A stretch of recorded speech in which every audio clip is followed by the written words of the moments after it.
All right, what's going on, everybody? It's Austin Holloman here in Sri Lanka, and no, I am not in India. That was a joke that I made saying that welcome to India because Sri Lankans and Indians are not the same, but they're very, very, very similar. And I figured that if I got scammed in Sri Lanka, that India might not be that much better, and India was up next on our list. By the way, for all the Americans that are watching, India is nowhere near uh, Iran, nor is Sri Lanka. I seen somebody left a comment in one of my videos, uh, and they said that, oh, I need to ask somebody in Kenya or in Africa in general what's going on with Iran when Africa is nowhere near Iran. So give me one more second. We gotta go on the intermission for just a second. Hold on. I got an emergency.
All right, thank you guys for waiting. I'm very sorry about the wait that we just had. I had an emergency I had to call, I had to pick up.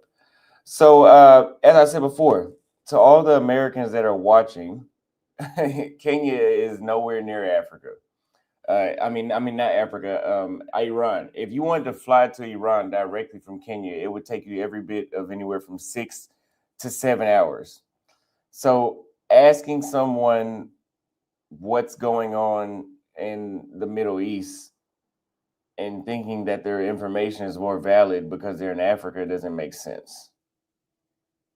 So, if you guys don't remember, in 2024, we did these style of interviews where we talked about uh, trending political topics that could affect people that are living abroad. We did panels of interviews and we invited people and they came and spoke. And we had one of our consistent guests, not Fit Fearless. We had Fearless, which was one of our consistent guests. And you guys seemed to give him a lot of slack for his political points last time. So I made sure I brought him back this time. Um, you guys gave me a lot of slack from my political viewpoints as well, because I said, thank God that Donald Trump is doing something like this. And there's a number of people in the comments that just the amount of energy that they have to send all these capitalized. I mean, they're writing messages so long I didn't even read all of it. I read the first and last sentence. And these people are so emotionally invested in this topic. I swear to God, they're probably going to be the next mass shooter that just happened in Austin, Texas. The guy that was the Muslim Senegalese guy, that I wouldn't be surprised if one of those guys leaving those comments is going to be the next one of those guys. I'm not even joking. Because like the amount of investment they had, I'm like, either this dude is Iranian or he's a Muslim. Something isn't right for you to have that much energy. So make sure you guys are watching your back, because you do have some people in the comments that are willing to be a suicide bomber behind this situation in Iran. And the funny thing to me is that a lot of these people that are defending Iran are black people. You guys should be the last people to defend Iran. Iran is the same. Go look up the Arab slave trade and go look at what they did to black men in Iran. They were walking around with no dick. I'll just tell you that to be short. So anyway, let's go ahead and bring up our guests. We're going to ask them some questions. What's going on? What's going on, brother? If you allow me, I know you're going to ask me some questions, but man, I didn't know your political view. I'm glad I kind of caught that when you said that. I would like to, if you allow me, because I know I don't know how your audience is, but a lot of people don't take history lessons, so they don't even know how we got to this point. And I would like to give a little bit of history behind it. So if we're going to talk about the future and where we're going in World War III, maybe we need to know how we even got to this point. Is that all right? Yes. All right. It's only going to be about 5, 10 minutes. If I go over, just hit me up. So, real quick introduction. The last time I was here, a lot of people got upset because I said some things that were uncomfortable. Not because it was evil, just because it was inconvenient. And sometimes people don't hate the lie, they just hate the mirror. So we live in a global system, global power, resources, military, economic pressure. You may not like it, but that is reality. And we benefit from it. We being people in the United States.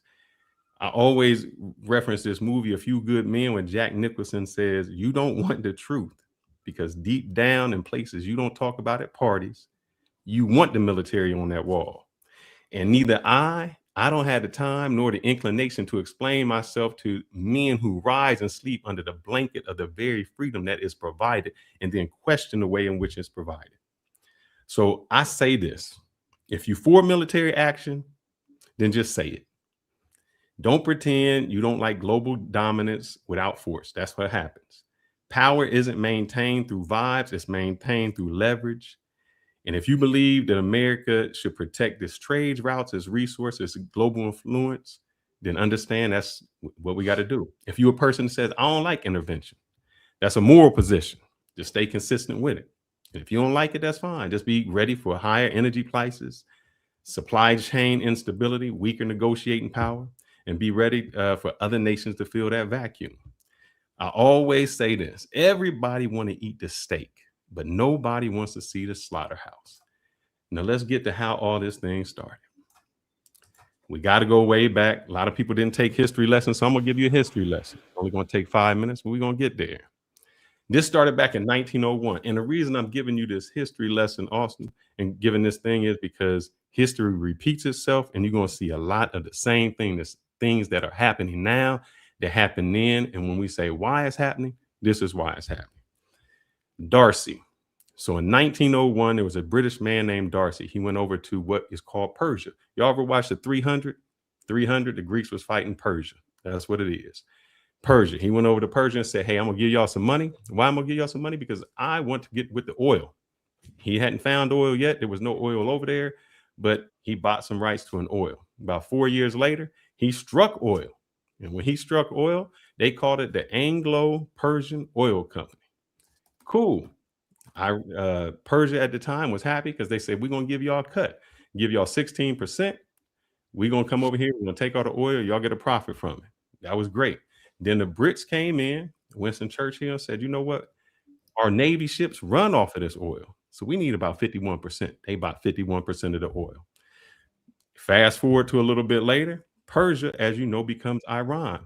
Why does it become Iran? Because the Shah at the time, you got the Shah and the Ayatollah. The Shah, which is the monarchy, said, you know what? We are Aryans. And because we are Aryans and we want to be close to Hitler, we want to be like Iran. Iran, which becomes changed its name to Iran because they wanted to be closer to Hitler. A lot of people don't know that specific fact. Yeah. So so this is going to play a part. So the reason why he wanted Iranian supremacy. Fast forward a little bit later. So now you was at 1935 when Persia became Iran. You fast forward to 1951. I can't pronounce his last name. His first name is Mohammed Massadad. He was just a regular person over in Iran. And he said, man, this is kind of crazy. He was Western educated, had been trained in Paris, Switzerland, talked English, all of that great stuff. He said, the oil beneath Iranian soil belongs to the Iranian people. Why ain't we really getting paid for this oil? So he went to the Brits and he said to the Brits, why don't y'all open your books? And he got elected as prime minister in 1951. And the company became the Anglo-Iranian Oil Company. And he said to the Brits, look, open your books because something ain't right. And the Brits, what they was doing was they was discounting all the oil to the Navy and they was shortening the books. So they wasn't giving them all the money. He said, this really ain't what I'm trying to do. Y'all kind of lying to us. So this is not a conspiracy theory. This is what happened. The United States, as we always do, and it's unclassified. It was Operation Ajax in 1953. The CIA, which was two brothers, the Dulles brothers. If you ever flew out of Washington, D.C., flew out of Dulles Airport, they was a part of the CIA, Secretary of State. They said, man, that oil? Oh, no, brother, that oil belonged to us. We said we want it. So the CIA and MI6, they negotiated a coup. They paid the people, the mobs, the propaganda. They bribed military officials to destabilize the government, which is what we always do. They destabilized the government and they got Mossad removed. So and then they got the Shah instated. So this guy, Mossad Mohammed, was officially elected. Now just remember that he was elected. We came in, we did a coup, we got rid of him, and we put a Shah in. The reason we put the Shah in is because he was going to keep selling the oil to the United States and Britain. If y'all ever went to the gas station, that Anglo-Iranian oil company, it's called British Petroleum. So every time that you get gas from British Petroleum, remember, you are supporting a stolen democracy. They put the Shah in. So now when you go fast forward to either the Shah or the Ayatollah, you got two different factions of people don't like. People didn't like the Shah, who was established in 1950. Why? Because I said he was Iranian, and they felt that he was on this thing that the lighter, the whiter, the better. So all the dark people who are Iranian, he tried to whitewash them. He put them in tribes. So you have two different people in Iran. You got the light-skinned people who was benefiting financially, and you had the darker tribes like the Kurds and all of them who wasn't benefiting. Fast forward. The reason I say history always repeats itself, if you looked at Cuba, this happened in 1953 from Iran. If you look in Cuba in 1959, you had Batista. Before Batista, Cuba was like the gold mine of the Caribbean. Mob would go there. It was everything, but it was racist. Batista had to colonize where if you white, you right. If you black, you got to get out. That's when what's my man's name? Fidel Castro came in and said, nah, we ain't doing this, bro. Everybody is Cuban. It don't matter if you white, you black, we all Cubans. We ain't doing our resources like that. Y'all got to get out. He nationalized Cuba. And what happened? We hate Cuba. The same thing happened with the Shah. We installed the Shah. Everything is fine. But remember, he's a racist person. Half the people don't like it. It was two Irans. You got the Iranians who felt they was free. You got the Iranians who felt that, man, this is crazy. Fast forward to 1979. 1979, there was a coup. They had the Ayatollah. So the Ayatollah comes in. It's a coup and they take over. So they take over Iran. They kick the Shah out. Said, nah, we're not doing this. You've been racist. You've been doing all of this crazy stuff. We're not rolling with you. The Shah gets sick with cancer. That's what was said. He goes to the United States to get treatment. When he goes to the United States, the people in Iran say, hold up, we seen this picture before, bro. Last time dude went to talk to the United States, it was a coup. So they got all the hostages in the embassy. I think they got 52 or something hostages, and they kept them for like 400 and something days because they said, this is our leverage. We do not want the United States to come in and do another coup. We have elected somebody. So the problem has always been the Shah was trying to build democracy, and he was trying to build with the Western family. The Ayatollah said, we don't deal with that.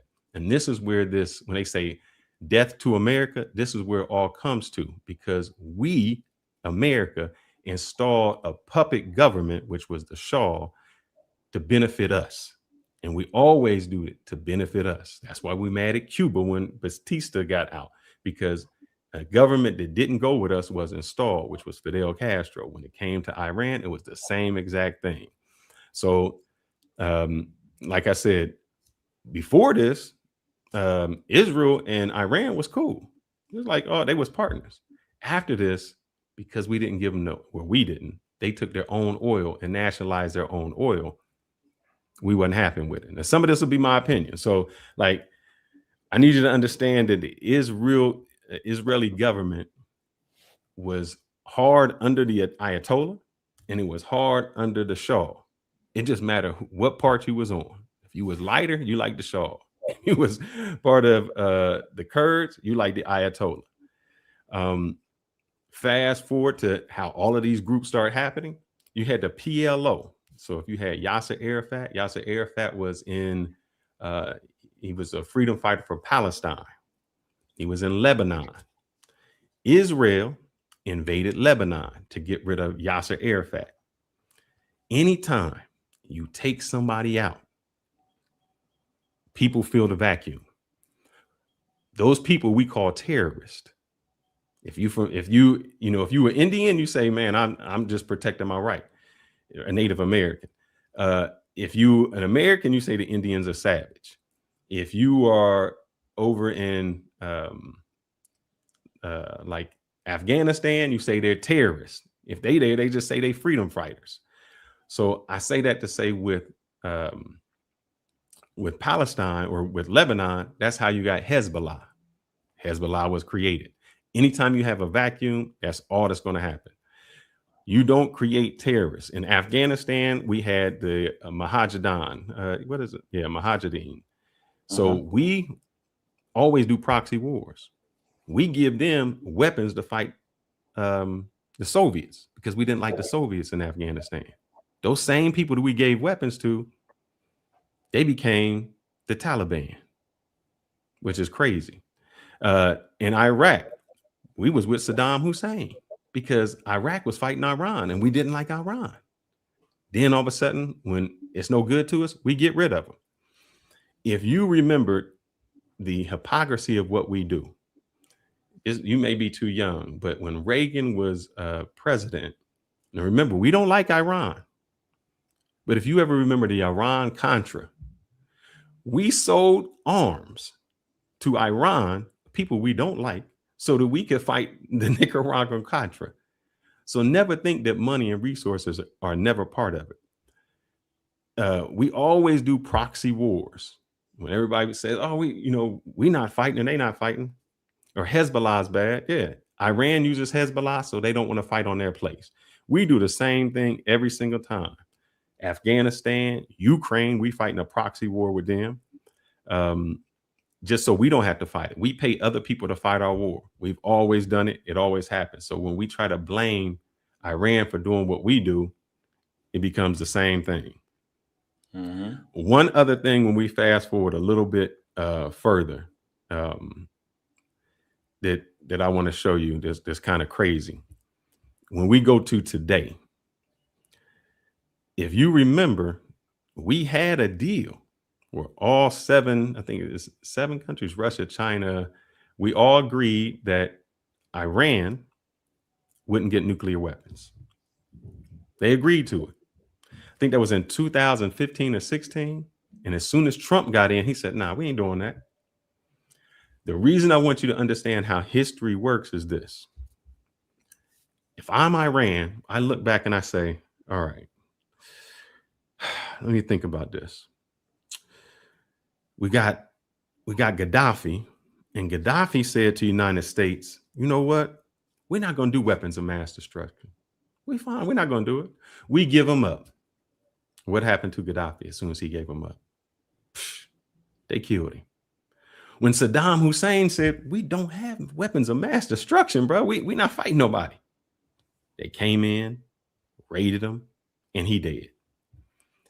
North Korea says, "We got weapons of mass destruction. We got a nuclear war bomb, and we're going to do what the hell we want." We negotiate with them.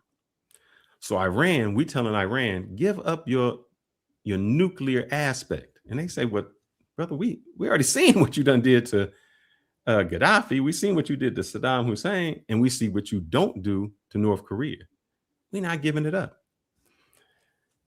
So when we get to today, the negotiation is you got to give it up. And they saying, "No, we don't want to give it up, man." So if you're talking about today and how things happen, Iran is just going all out full. We say we're going to negotiate and we don't negotiate. Every time there's been a ceasefire, Israel has went against that ceasefire 1,600 times. They destroy their people. There has never been a part that Iran has been on the offense. My question when we get to today is, what next? What does day 2 look like? In our opinion, United States, we said we cut off the head of the snake. We don't learn anything from history. We did that to the cartel in Mexico. We said, "Man, we're going to cut the Sinaloa cartel. We're going to kill the head dude." Whenever you create a vacuum, sometimes 10 heads grow back, and they grow back more dangerous. In Iran, there is no power structure.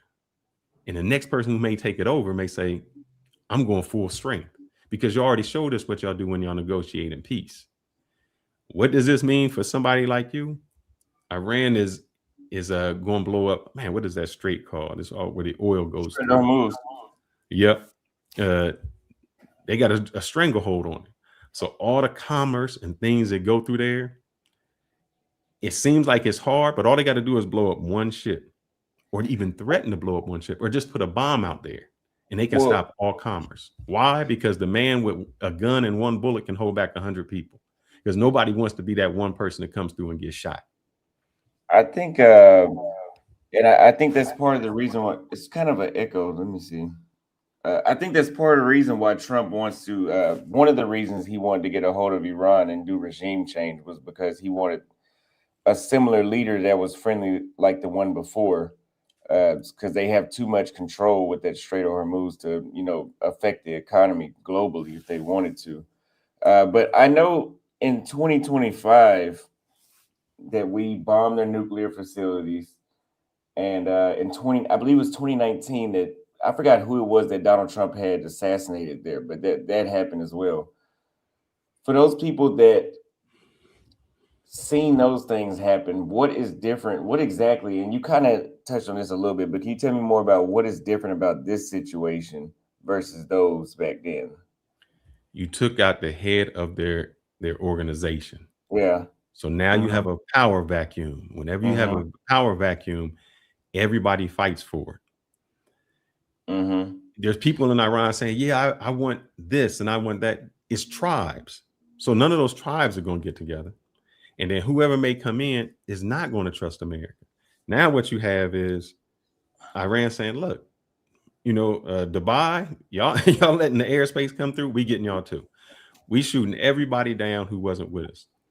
The worst kind of animal, I don't care if it's an animal that is passive. The worst kind of animal is when you back it up and put it in the corner. When it Mm-hmm. doesn't feel that it has any other options, it's going to fight like hell to get out. And you just put Iran in a space where it feels it doesn't have any other options. And because of that, that's where things start to go crazy. So you wouldn't say that. So you wouldn't say that this. What is your opinion on when Trump says that he's? And I have my own opinions, but what would you say is your opinion whenever Trump says that he's doing this to free the Iranian people? I did several videos, and we talked about whenever they took Maduro out of Venezuela, that yes, he said that he was freeing the Venezuelan people, which he was, because they were under an oppressive regime. That's why so many of them are scattered throughout Latin America. But they are refugees throughout Latin America. So he was right about that. But I've But always no, said, but here's this double-edged sword. And okay, I hear what you're saying. Yes and no when I'm talking about Venezuela. This is go back to I think Dave Chappelle talked about the pimp who slaps his girl and then comforts her and says it's going to be all right. That's what the United States does. We put all the sanctions on Venezuela and we say you can't sell, you can't do this, and then their economy collapses, and then we say we coming in to be the savior. The same with Iran. We put sanctions on them. We say we can't trade. We do all of this, and then we say we're going to liberate them. We say that we want their what is it? The Iranian women have to walk around with the hijab on, and we care about the women. Yet, in the same stroke, we bomb a school with 160 girls in it. So you're bombing the people, but you're liberating the people. And what you have is two facets. mm-hmm. And the reason I brought up Cuba, if you've ever been to Miami or in Florida and you look at the Cuban population, they hate Cuba. Why do they hate Cuba? Because all the people who left when Batista was in were white. And they had all the land, they had all the power. Then they went to Miami. So they hate Fidel. They hate the communists because they had all the power. The same thing in Iran. All the people who grew up with the Shah, they hate the Ayatollah because all those people were part of the power structure. And when you don't have a power structure, you hate the power that's in now. So who are you really freeing? Are you freeing the people who love the Shah, who were economically good because they were part of that tradition? They were the Persians, the Iranians. Or are you freeing the Ayatollahs who said we got structure? So you got two different facets in there. I mean, so yeah, I mean, but what I'm saying is like Venezuela, the main thing I always say was about the oil. Oh yes, but there's a similar argument that could be made with Iran, but both stand true as you said before. Like the people did need to be liberated, but they also need to have a friendly regime so that way they gain more leverage over China and Russia, and they need to have more control over the Strait of Hormuz. Just like how we keep the Suez and the Panama Canal under our influence, because if not, that could. I mean, it's kind of obvious if the adversaries get control over that, it just puts us in a bad position. but if I go back and I'll say this, even though I agree with you, Mm-hmm. you want to control.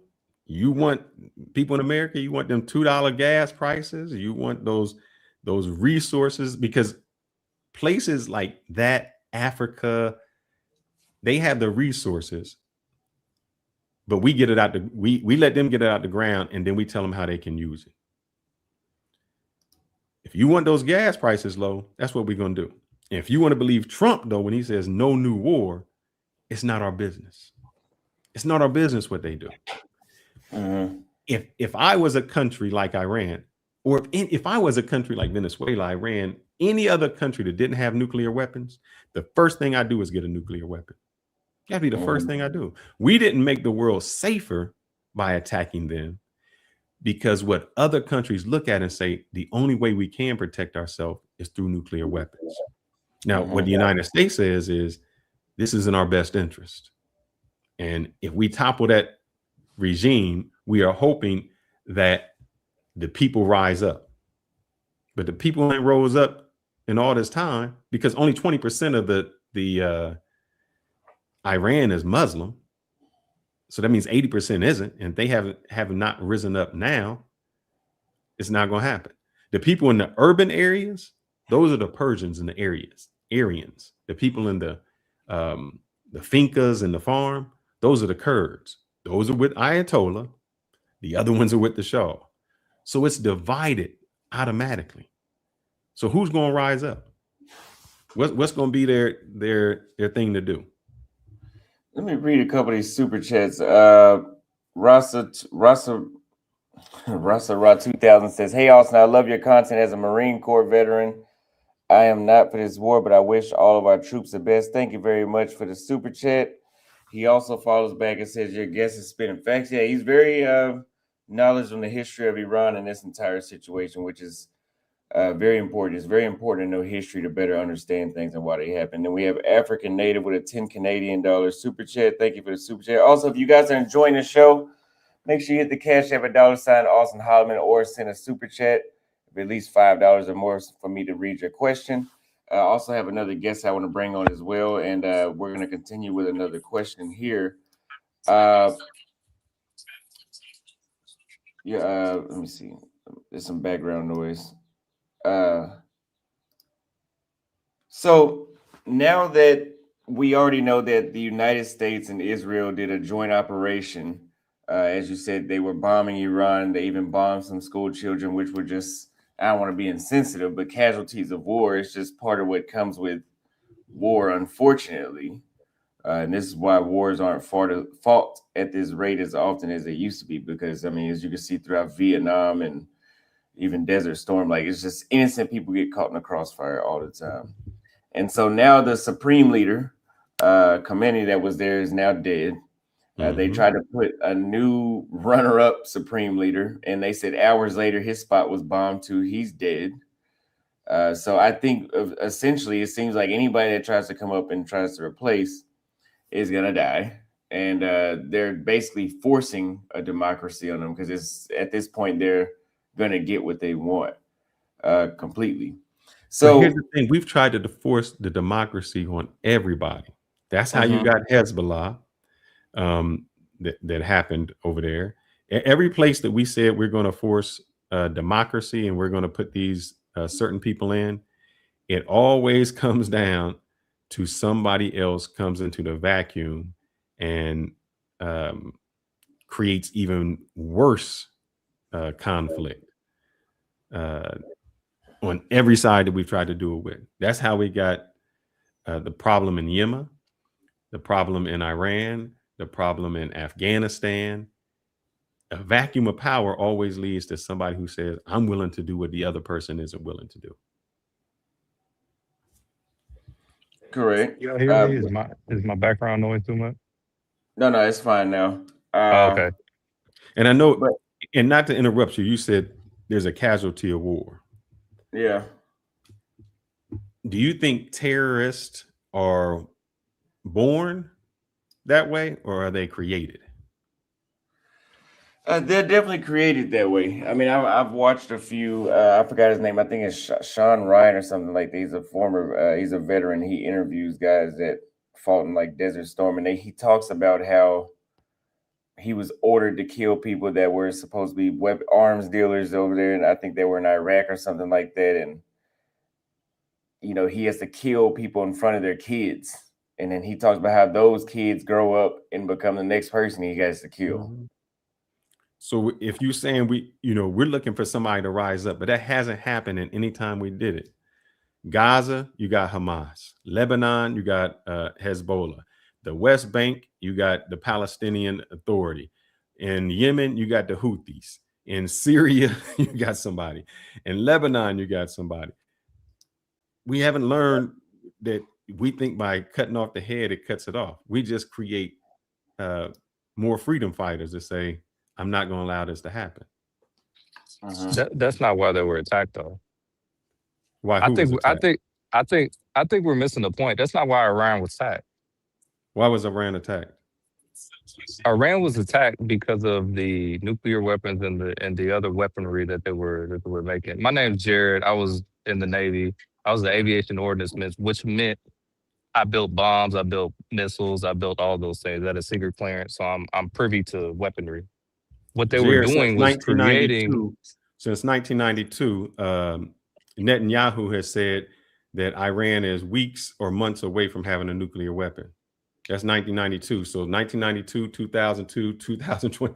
It's been 25 years. He's been saying that they're weeks away from a nuclear weapon. He said, well, if you see the video that they made recently, he said the same thing about Saddam Hussein. If you see the video that they made recently, they made an aircraft carrier that had other things that would position them in order to get the missiles and the weaponry that they needed to reach the United States, right? Incorrect.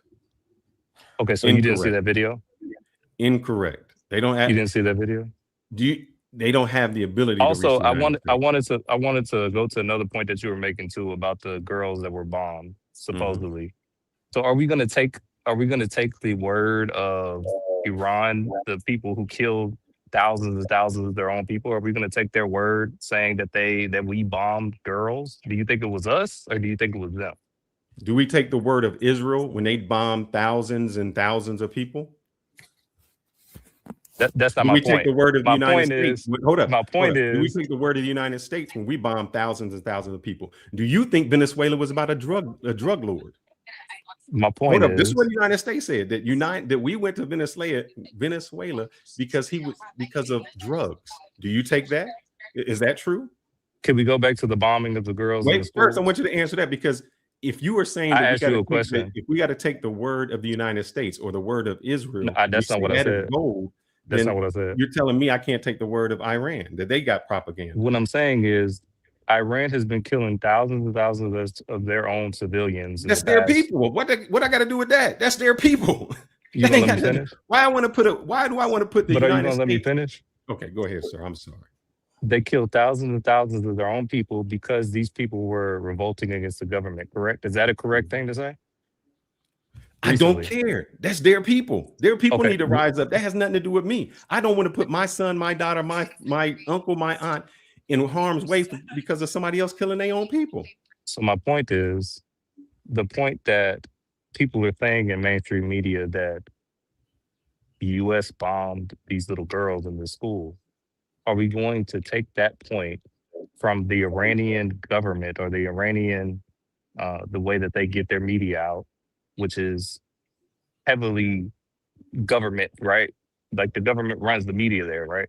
So are we going to take that reporting, or are we going to actually think about it logically and see that they killed 30,000 people who were protesting against their government, like 2 weeks ago? Sir, whose word do you want me to take? Do you want me to take Israel's word when they won't let any media inside of their country? Do you want me to take Israel's word when they are bombing people? Do you want me to take the United States word when we say that we went over to Venezuela because of a drug lord? Whose word do you want me to take? Because you can't, because the media is controlled so much by Israel. You want me to take their word? I guess he got a honey he got to talk to. Go ahead, brother. I ain't mad at you. No, I'm listening. But what I'm saying is, you can't take the word of these people who are just saying that they bombed. You want me to take? You want to take the I word of mean, the United States? Do you want to take the word of I think you're Israel? missing the point. So I guess my only No, I'm point not missing the was, point. Hold up. You never answered the question. So I'll ask you the question. Was mhm. Venezuela about a drug lord?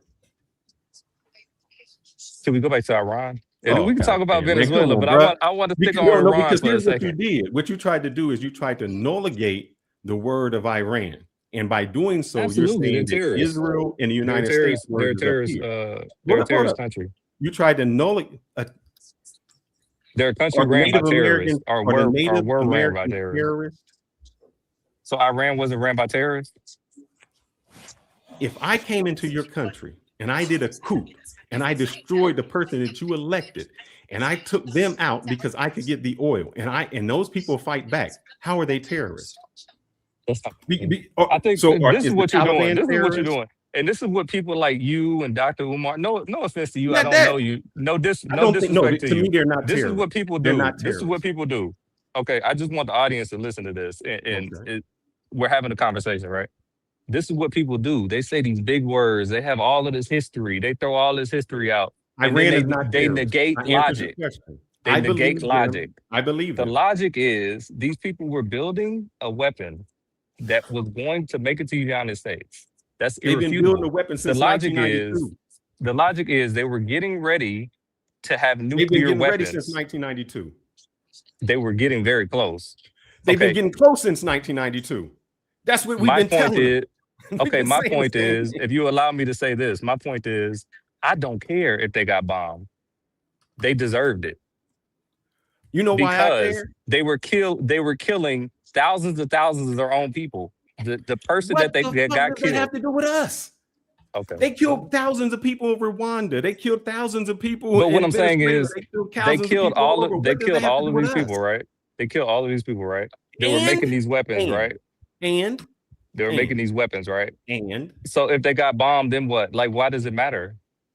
Why are you what? angry that they got bombed? I'm angry because Americans died over there for them people to get bombed. I didn't want to be over there. None of them. I didn't want to spend no weapons. I didn't want to spend no time. I didn't want to spend no blood, no savage. I didn't want to spend my tax money to go over there and bomb some people who never did nothing to me. Just like Muhammad Ali said, they ain't never called me no Negro. What am I Yeah, bombing them but for? I'm sure the Italians said the same thing about the Germans, right? I don't care what they doing over there. I'm not in the Middle East. No, but what I'm saying, I'm me. asking you a question about the German war Why that you was keep fought. asking me a question, but you never answer my question? What was the question, sir? My question is, all right, let's go with the first one. You believe that drugs were about Venezuela? I believe that Venezuela, they took over Venezuela because they could, and they took over Venezuela because they were bringing drugs into the United States of America. Is it right? I'm not arguing if it's right or wrong. I'm telling you why they did it. Hold up, you in the Navy, right? I was in the Navy. Now I'm a board certified behavior analyst. I have a PhD in psychology. Let me tell you my credentials so that way we understand who each other are. This will tell me your credentials. No, but you just called out my credentials. I'm not in the Navy. You were. It doesn't matter. You were. Okay. Okay. Do the fishing boats that the United States bombed have the capability to get to the United States? Absolutely. We can't have a conversation. You got to Google it, bro. You got to Google Absolutely. it. The fishing boats could only go 100 miles, maybe 1,000. It's 3,000 miles to get there. That wasn't why they were going to a location. Then that location was going to bring it to another location. Then that location was going to bring it to the United States of America or Colombia or wherever it was. Out of 75% of the Coast Guard who stops those boats found no drugs. Found no drugs. So what information do we have to kill those people? If 70, we didn't try them, we didn't capture them, we just killed them. Let me intervene really quick. We got a super chat from Andre. He says, "You are good. Just don't go to the Middle East. Avoid any layovers in that area." Also, thank you for the super chat. D. Frank says, "America is entering a fatal debt spiral. China is rising. Israel knows this. They're forcing Trump to close the chapter in the Middle East for them to take over a greater Israelite state," which is a lot of people believe that as well. I mean, we'll see how things pan out, but I could believe that too. Whenever the Jews got to Israel, they didn't have as much land as they have right now either. But so right now, I see you guys kind of went off into Venezuela to compare. But besides Iran, Israel, and the United States, what do you think about the other 13 plus nations that are getting involved to enter into this war? Some people think that it's going to start World War III. I don't. I think it's going to stay in that region. I think China and Russia have pretty much abandoned Iran. Their threats have been kind of empty. I mean, maybe time will tell. But I mean, what do you guys think? It'll be over in a month. That's what I think. Yeah. That's what they said about Afghanistan. That's what they said about Iraq. I mean, it'll be over in a month. And you said it, bro. It'll be over in a month. Do you still believe there was weapons of mass destruction? I have a medal from Iraq. That was the most. So did you went over there and fought and you found the weapons of mass destruction? I didn't go to fight. I was at the coast. I was on the coast on the ship. I didn't go to fight. The weapons of mass destruction. You found them.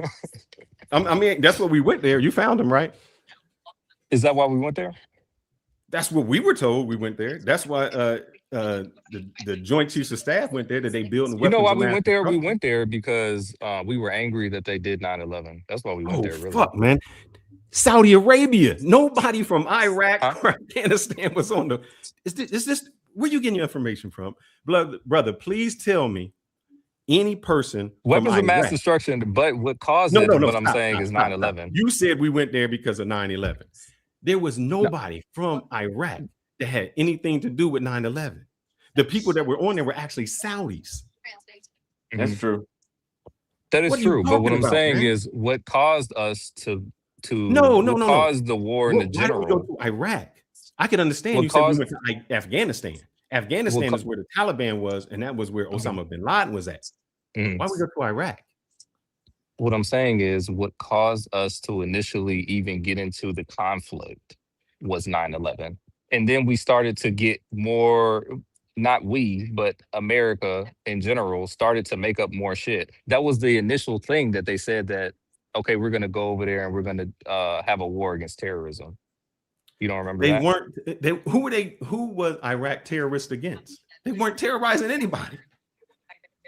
Who are they fighting against? That's what I'm saying. You don't know anything, brother. I'm sorry, but you I don't know anything. I have a PhD. It makes you ignorant. I have a PhD in psychology. What's that mean? I own a clinic. So does Dr. Umar. He's still trying to get a school. No, but I own an actual clinic. I don't have a fake clinic like people like Dr. Umar and people who say history for no reason. So with your PhD, did you find the weapons of mass destruction? No, sir. I don't know why you personally attacking me. I'm just telling you my opinion. You said that's why we went over there. So if but you emotional, what you emotional for? We grown men. Why you getting emotional? I can't get hyped. That's what we're supposed to do on the show, brother. It's a show to get the hype up. You're supposed to be like that. Nah, you getting hyped. That's fine, but you getting emotional and you attacking my character. That's what I'm saying. All right, for what? All right. You the PhD. I'm sorry, brother. You could Google me. That's all you gotta do is Google me. But what I'm saying is, maybe instead of me Googling you, why don't you Google the weapons of mass destruction? I understand the weapons of mass destruction argument. I'm just saying the reason that we got into the conflict in the Middle East was caused by multiple situations. That was one of them, the one that I brought up. Sir, if we got into 9/11 because the Saudis were on the plane, why did we go to Afghanistan? And why did we stay there 20 years? Why did we go to Iraq, who had nothing to do with that? That is like I'm getting mad at you, and now that gives me an excuse to hit Austin. Austin be like, what I do? I ain't even in this conflict. Okay. Well, going back to Iran, the reason that happened was because of the reason I said before. Also, I believe what was that the there's reason some other. You said that they were creating weapons. Yes. You know that when we bombed them before, we took out all of their scientists. How do you know that? Have you been to Iran before? Israel did it. Israel. This is what Israel said. Israel called, and this is so now you believe Israel. You believe Israel when it's convenient, right? You asked me a question, so I'm going to show you. Two things that Israel did the night before they lit up the whole thing. They called the scientists, and they said, "Hey, you either give us the secrets, or we're going to bomb you." They bombed you. The second thing, what they did was, they said, "We can't get a hold of you So they were trying to get them through communications. They couldn't get them through the telephone. So they said, all right, they found out that they were doing pagers. Israel found out the company that was doing pagers, and they got a hold of the company. And they said, we're going to put the bombs in them. So that's why when the people over in Iran had pagers and they were communicating, they blew them all up with the pagers. So when you say they wasn't doing anything, they had already strategically struck them by blowing them up.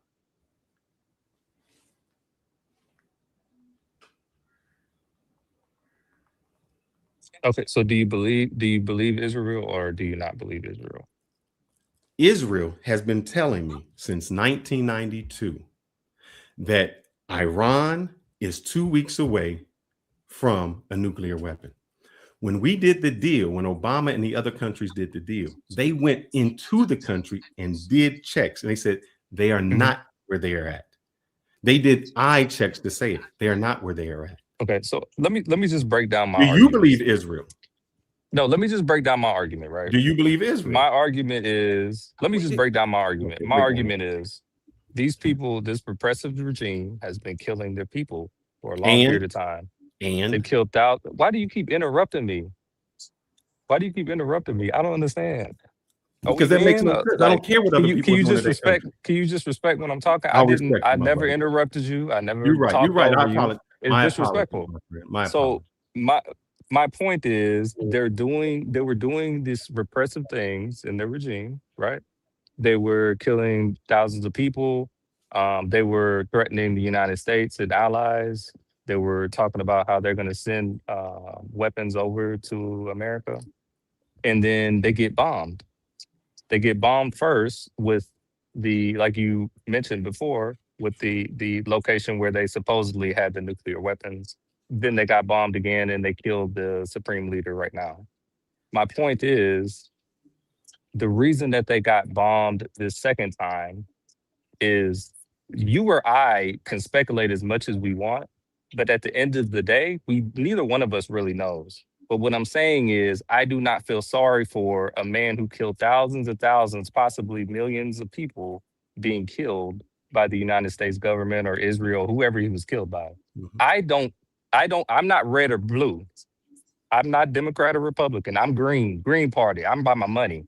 So I don't really care about like the Democrat narrative or the Republican narrative. I'm just saying, logically speaking, that's what happened, in my opinion. Now, like I said, you probably know more than me about this topic as far as the history and things. I'm just saying, from a logical standpoint and common sense wise, why it happened, the reason that it happened, and I don't feel sorry for the man who used to lead Iran for getting killed because he was a repressive tyrant. So let me go with your logic. When are we going to go and nuke North Korea? We should. I mean, not we should. It doesn't. So with North Korea, if they start threatening us, if they start pointing missiles at it, like what they were doing about 4 years ago, I believe if someone else was in office, then that possibly would have escalated the way that this was escalating. So when are we going to go? When are we going to bomb Netanyahu? Because he killed thousands of people. I think he's next. Honestly, you think we're going to go after Netanyahu?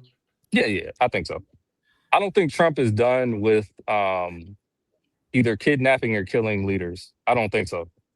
Bruh, there's no way in God's green earth that we are ever going to go after Netanyahu.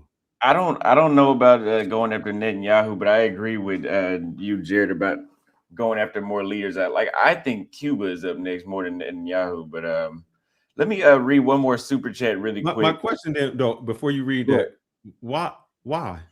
Meaning that's not our country. And when the reason I kept saying "and" to the guy is because look, if those people, Iranians, want a free country, you know what they do? They fight for their country. Why is it that we have to fight for it? We've already gone over to Afghanistan and showed we're gonna stay here 20 years. And the day that we leave, we went back to normal. You know what China does? China says, y'all go ahead and fight. Y'all spend trillions of dollars. We got $38 trillion in debt. And China says, y'all go ahead and keep fighting all them wars. we're going to spend our money wisely. Why are we the police? Why do we have to go over there and fight? If those people don't want to stand up for themselves, don't have them stand. Nothing I can do about it. I don't want my people to die for somebody else. There was Americans that died, and I say, for what? What did you die for? You protecting a freedom that those people don't want to fight for? There is no way that I'm going to fight harder than the people that I'm protecting. You got to have more sweat in the game than me. So the super chat says, in the age of deep seek ChatGPT, there's no excuse for stupidity. Ask AI. Thank you for the super chat. As I said before, if you guys are enjoying the show, make sure you hit the Cash App at $ Austin Holloman with a question or a super chat. Yeah, and Austin, I know we got a dude who says he's in the military. There's another gentleman, Ronan, travels. He's usually on a show with me. He is actually in the Marines, and he fought in Afghanistan. So if you want to get another person from a view with that, you can bring him up. I think he may have a link. Yeah, that's fine. So I asked you guys a question about, I think you guys got off track with it, about how all the other countries, such as Bahrain, Egypt, Iraq, Israel's already involved, but Jordan, Kuwait, Lebanon, Oman, Qatar, the Saudis, even now I've seen Pakistan, pretty much that entire region is going to get involved with this new conflict. So what do you think that is going to lead? Because I know we said, y'all said a month, or he said a month, but I kind of got lost with y'all's debate because it kind of got no problem. What it will lead to is going to lead to oil inflation. What is going to come about that? Like, is that gonna create a? Well, first of all, let's talk about this too, because some people like to say, I looked at a short my editor put up. I guess he put it on the wrong channel. He's supposed to put my political shorts on the other channel, but he put it on this channel. So again, we got a bunch of Black Americans defending a country that used to chop their dicks off just not that long ago, probably less than 100 years ago. They're defending that country, and they're telling me that it's basically just that the Iranians are not free. But let me ask you, why would all these other countries get involved? And we can say that it's financial interest, but why are they fighting on the side of Israel? Because you always go to where your bread is buttered. Okay. Example, and I tell people this: you out of town and somebody fighting me, and I'm with a whole bunch of friends. If my friends don't jump in, I'm going after them next. So that's what America says. We put rules and stipulations up to say, if you are not going to help us out, we just think, and maybe this gentleman doesn't know, we are really not friends with anybody. United States is the worst kind of friend to be with. Example, we have bases that we use all over. And so because of that, we tell those people, you either with us, even if those countries don't agree with us. Britain does not agree with anything we're doing, but they know they have to back us because we are the big dogs. So those countries like Dubai, all those countries you mentioned, they feel that, I'm going to go with the most powerful person on the team, whether it's right or whether it's wrong. Do you believe everything you're saying? I'm just wondering. You believe that actually? We was friends with Iran bombed Dubai Qatar? for no reason. Friends with Qatar, and we bombed Qatar. Iran just bombed all of these people that you just mentioned. What are you talking about? Prior to that, hold up. Let's go back. You don't know history. Prior to that, I don't know history. Prior to that, Qatar, I'm sure it was Qatar was a place that they would negotiate. So they went to negotiate in Qatar. And you know what happened when they was negotiating during the negotiation? Israel bombed them and killed the leader. He asked about why these people are with us with Iran. These people are with us with Iran because Iran bombed them. No, Iran, because you saying all of these words, but it's very, very simple. You saying Iran, all these words real Iran slow. bombed them because those people were allowing it's very simple. to use their airspace. So if you're allowing someone to use their airspace, you're with them. Do you believe this? Is that something you believe? Do you know how the countries are set up? How does I'm just asking, like, how do you believe this? Like, you watching CNN too much. Okay, they bombed. So is it equal as far as people flying over your country is that equal to you bombing their apartment buildings? Is that what you're Because you're saying? giving them your airspace. Other countries say you can't use our. I tell you what, if they wanted to fly over Russia, they wouldn't happen. If they wanted to fly over China, it wouldn't happen because China would say you can't use our airspace because we don't condone this. So if you are I allowing those to agree. use I your agree with the airspace, premise of your argument. What I'm so if they are saying is allowing them to they use don't your air, equal. They don't equal. they You don't equal. bombing my friend is stationed in Bahrain, and they bombed the apartment building next to her. That's not equal to you allowing someone to use your airspace. That's not equal. That's what I'm If I, saying. why isn't it equal? I agree that it's wrong, but it's not equal. You're killing innocent people for what reason? Who's innocent? Hold up. So it's hold up. Am I supposed to believe you? I don't know. Am I supposed to believe you? Because who told you that news? If I tell you 100, Uh, and this is what happens. If I tell you 160 girls died in a bombing, you say that that's incorrect. But you tell me that somebody bombed over there, and that is correct. So what news am I supposed to believe?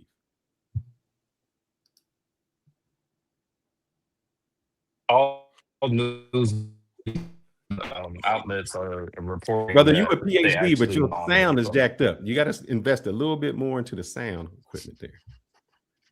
I And can't. what sound? I'm out. I have a YouTube channel though, but I'm I know, out. but I'm saying I'm you not. breaking up, so I could hear nothing you said.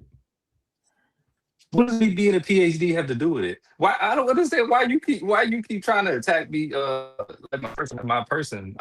You I brought up that mean, you a what I'm PhD. saying So if you're is bringing up you're a PhD, you're trying to no. say I you're told you my intelligent. credentials because you were insulting my intelligence.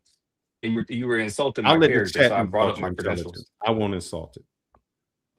Let me intervene really quick. We got another super chat from Leaf Shinobi. He says, "Red shirt spitting facts. This country has spent trillions and cucked itself for Israel, and this time China is growing in power. Once the United States is depleted, Israel will kick us to the curb."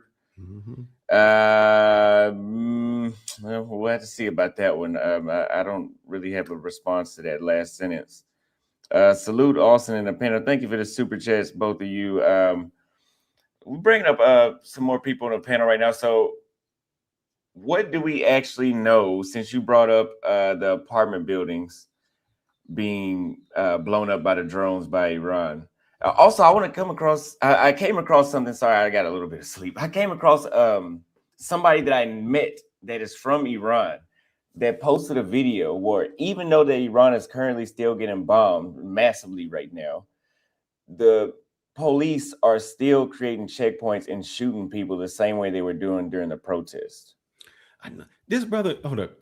This and the brother who is in the yellow, he's stating how Iran is being repressive to its own people. But he didn't say anything about Israel being repressive to the Palestinians.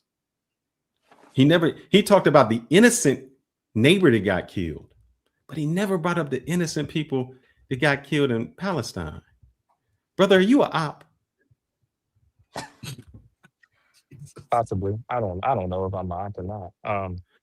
But Or hey, do you care more it about was nice to your meet you though. neighbor in there than the other Palestinian people? See, if you're a person that care about all Mhm. people, all death is bad. And you would say, man, all the death is bad. No, yeah, I agree. But it was nice meeting you and everything. Appreciate you for bringing me Brother, up, don't Austin. leave, I got a man. YouTube Come on, channel. stay on with us, brother. If you want to check me out, JWSBA or Instagram or whatever, we can argue later. I have a few questions to ask you though, because Yeah, go ahead. I got y'all got. Come on, what's up? okay, so you're implying that Iran had nuclear weapons, right? So what was the point of Operation Midnight Hammer? I thought we obliterated them last summer. What was the point That's of the what Trump. operation? You remember when we Yeah, bombed? I wasn't a fighter pilot. I worked on weaponry. So what I No, will say is, no. I don't think you're hearing me. Do you remember Operation Midnight Hammer that we I had know exactly what last you're summer? talking about. I know exactly what you're Yes. talking about. So Trump So said that we bombed. after that, there was more threats toward the United States, weren't there? How? If Trump said we obliterated them last summer, how come they're again at 95%? How is that possible? I don't know. You had to ask Trump. No, you're not understanding what. See, this is what I'm saying. You're kind of being a little bit He's coy. being disingenuous at best. Yeah, So, yeah, you're being very disingenuous. I mean, If we bombed them Mhm. over the summer, last summer, Yeah. how are they now again at 90? Trump said we I never said obliterated. they were at 90. I never said they were at 90-something percent. No, but So that's I'm what not being Netanyahu has been disingenuous. saying. That's what I forgot your name again. I don't agree with Netanyahu. I never said that either. Did you just start watching me? I No, never but said I agree with anybody. you did. You agree with Netanyahu. No, it was the bald head, light skinned man that said that I agree with these people. I never said that.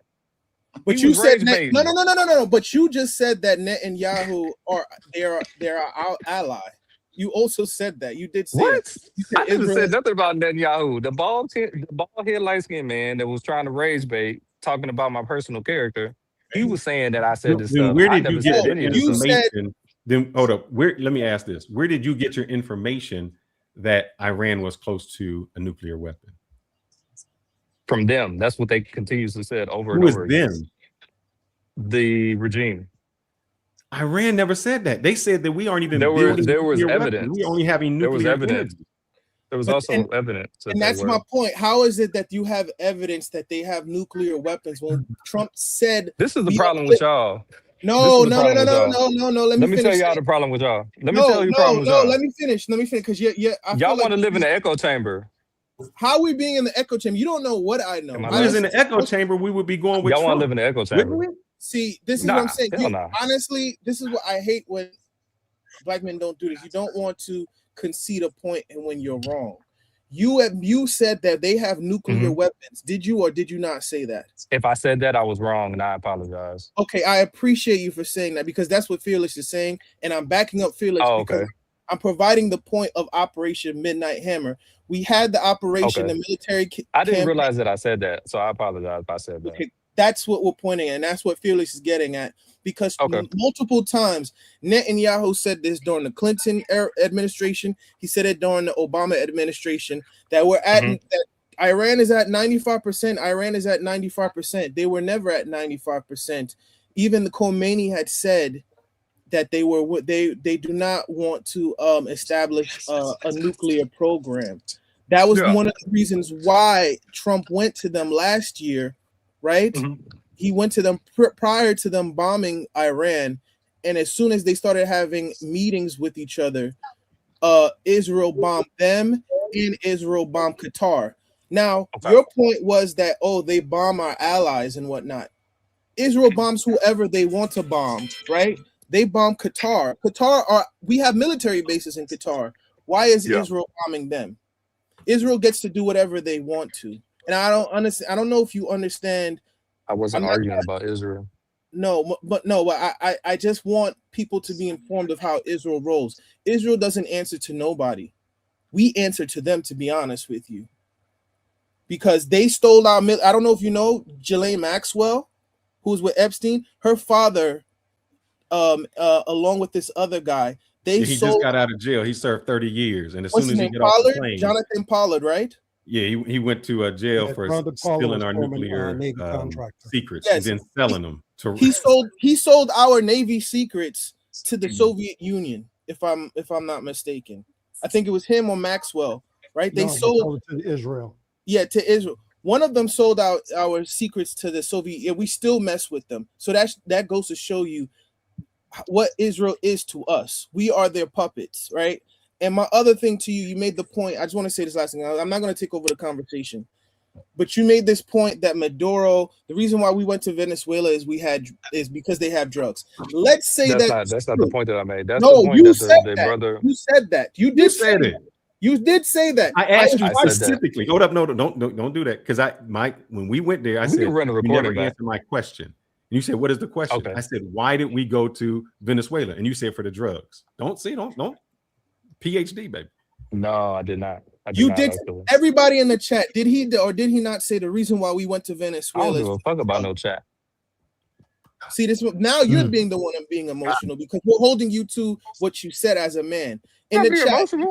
Did he And or when did you he? said drugs, hold up. I'll reiterate what I said. You said drugs, and I said, "Sir, how is it possible that a boat can travel all the way to the United States on a fishing boat. And you said, oh, because they're going from one place to another place to another place. That's how the drugs came up. You said that they were there for drugs. So where do they go after they get to Mexico? Do they stay in Mexico? Those drugs usually go to Europe. Those drugs go to Europe. Come on now. The reason why so you tracking drugs now? You tracking drugs now? So hold on. You tracking drugs? Austin Holland. You tracking bombs? Yeah. See, now, you know everything. You know everything, don't you? Wait. Go ahead. I would like you to just do a Google, and I want you to Google how much drugs from Venezuela get to the United States. Not even 5%. I won't do it. I'll let somebody else do it. Not even 5%. I want y'all to Google me. All right, I was always going to finish my point. I promise I'm almost done. Hold on. Azrael, hold on. Let me say this real quick. Okay, as somebody that's in the Marine Corps, been in the Gulf War, just because he had top secret clearance as a air ordnance man did not give him access to strategic planning when it came to top secret clearance and how processes moved around and what pieces we were using on the board in order to achieve a mission. Because you have air ordnance, you have top secret clearance for that weaponry. That's it. You don't have strategic clearance to watch every piece on the board. So the fact that he postured himself as somebody that was strategically educated on warfare made him disingenuous from the jump. I don't care if he has a PhD or not.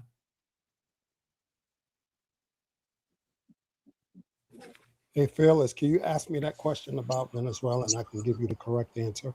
Yes. What percentage, because the gentleman said we went there because of the drugs. And my question is, what percentage of the drugs from Venezuela got to the United States? 0, because we didn't go there for the drugs. We went there for the oil. Oh, I know. No, I know we went there. Let me break it down. Let me break it down even further for you. Venezuela was giving oil to China.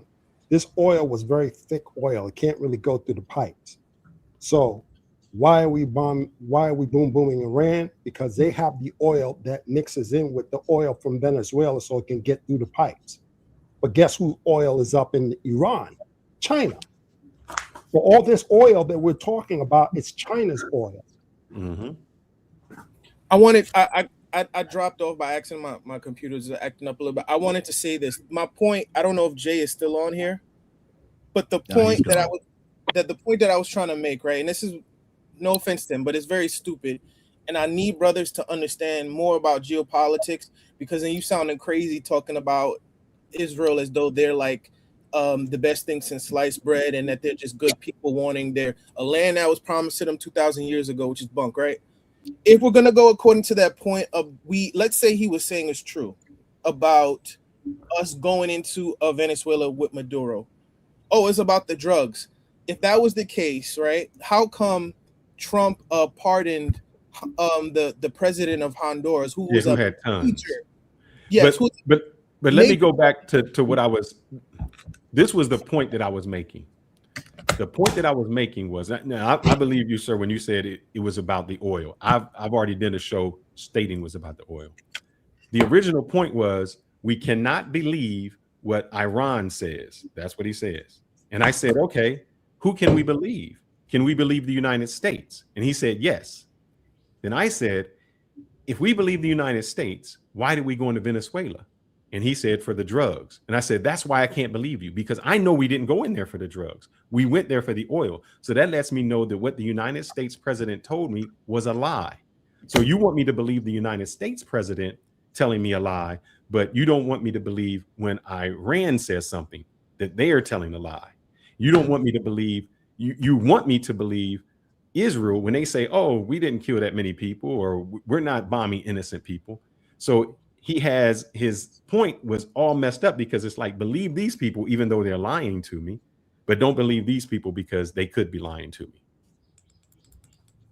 I mean, I don't. If he doesn't understand why, if that was the case, right? Innocent people. Israel bombed Beirut. I remember when that happened last year when they blew. Mm-hmm. They had those bombs from like years ago. They planted them all over Mossad and whatnot. Their intelligence agencies. They bombed them. They had bombs set through pagers in Beirut from years ago. And on top of that, last year Israel bombed. Remember when Trump was cursing out on Air Force One? He's like, I don't know what the F Israel's doing, because they went and bombed Qatar. When Qatar, we have military bases on Qatar. And right? it was a ceasefire in the negotiation that they were in the middle of. Exactly. If you can't tell me you can't tell me that you're at 95% since Clinton was in office. Like, get the hell out of here, man. Oh, they're at 95%. Netanyahu has been saying this multiple times. He was supposed to be out of office, and actually he was supposed to be on trial by Israel for like the last 10 years. It was just because of what happened during October, because of the whole thing with Hamas, that he kind of like took over emergency powers. He was supposed to have been out of office. I don't understand how people can't see the correlation between the fact that Israel bribes or blackmails our country. 95% of the country is owned by AIPAC in terms of our legislators, right? And they either buy out both parties, or they'll blackmail you. Why do you think the only two people that are not owned by Israel, the ones that want to open up the Epstein files, which is Massey and Ro Khanna? Everybody else is hesitant because they're owned and controlled and payrolled by Israel. Ezra, let me read these super chats and then read the next question so we can continue. Let's see. Yellow shirt, go hit the gym, take a shower, and get a clue. Is Israel smoking 70,000 people in Ghana equal, or I guess the equivalent? Israel wants control over the Middle East. I would agree they do want control. He says, bro in the yellow shirt needs to stop being so condescending and listen to. Operation Hammer, the classic B2 in action. Fortunate to be a software engineer on the B2 in Palmdale. The next generation is called B21. And then we got a $10 super chat from Oakman. And then AD says, I can't get over bro saying we went to war over in Iraq since. Sorry, I can't believe him saying that we went to Iraq to war. Okay, we went to Iraq over 9/11. Okay, yeah. Once he said that there's no conversation to be had. Yeah, we didn't go to war in Iraq over 9/11. That was the war in Iraq started almost 10 years before that, right? So that is true. Some of them in Afghanistan. Huh? Yeah, Afghanistan. Yeah. The Desert Storm. When did Desert Storm start? It wasn't 2001. I know that. The original Desert Storm started in 1990. I was there. Yeah. 1990. So, let's see. My next question. One before you answer that, you were saying it doesn't affect you. You're in Sri Lanka. I beg to differ, because most of the flights that come from the United States, don't they land like in Dubai and in the Middle East and places like that? Yeah, I mean, but I mean that doesn't affect me right now. I mean, if they land, anybody traveling, anybody goes there and he connects, is going to do a fuel surge. All of that. Once the price of oil starts going up, it doesn't just. And it already went up 10% already. Yeah. Well, my oil prices. Here's the thing: in the two places that have been attacked by the U.S., whether it be Iran or Venezuela, with the oil, China already has over 1 billion barrels of oil in storage. They barely consume 5 million a year. Whatever attacks happen will never affect China when it comes to their oil production and what they use currently. Yeah, well, what I was so that's a non-factor when this is the discussion as far as why they did certain things. It's not about the oil. Well, Fearless, with what you were saying, yeah, I mean, the entire globe is affected. Kenya, Brazil, everybody's affected by the price of oil going up in that region, or from this conflict in that region. But I'm referring to when people were saying like, "Hey, Austin, are you safe? Are you safe?" And I'm like, I'm 7 hours away from Iran, like by plane. I don't think they have any. Here's what happens: you get a lot of destabilization. Isn't there a war going on on the border with India and Palestine? It's Pakistan and Afghanistan and Pakistan. Pakistan and Afghanistan is at war. I don't know what for, but they've been at war since a couple weeks before this event happened. So all those little skirmishes, when people say, well, I can start doing that, it starts to affect, other places. I can see that. Israel wants to destroy all of the Middle East. They want the Zionist influence. That's why they took out Syria. That's why Egypt was able to be sacked. That's why you have all these places. The main goal is to destabilize all the other countries so they have dominance. If people don't know, South Lebanon is actually taken over by Israel right now. Mm-hmm. That's how Hezbollah got created. Let me say this, and we're about to have a show on this too, was this command and control. There's certain things the American military should be getting involved in, certain things that are not. Right now, I'm calling a bunch of our generals pussies because they're not keeping the president honest on how he utilizes military weaponry in his forces right now. He is basically, like you said, being the lapdog for Israel, okay, and fighting their wars for him.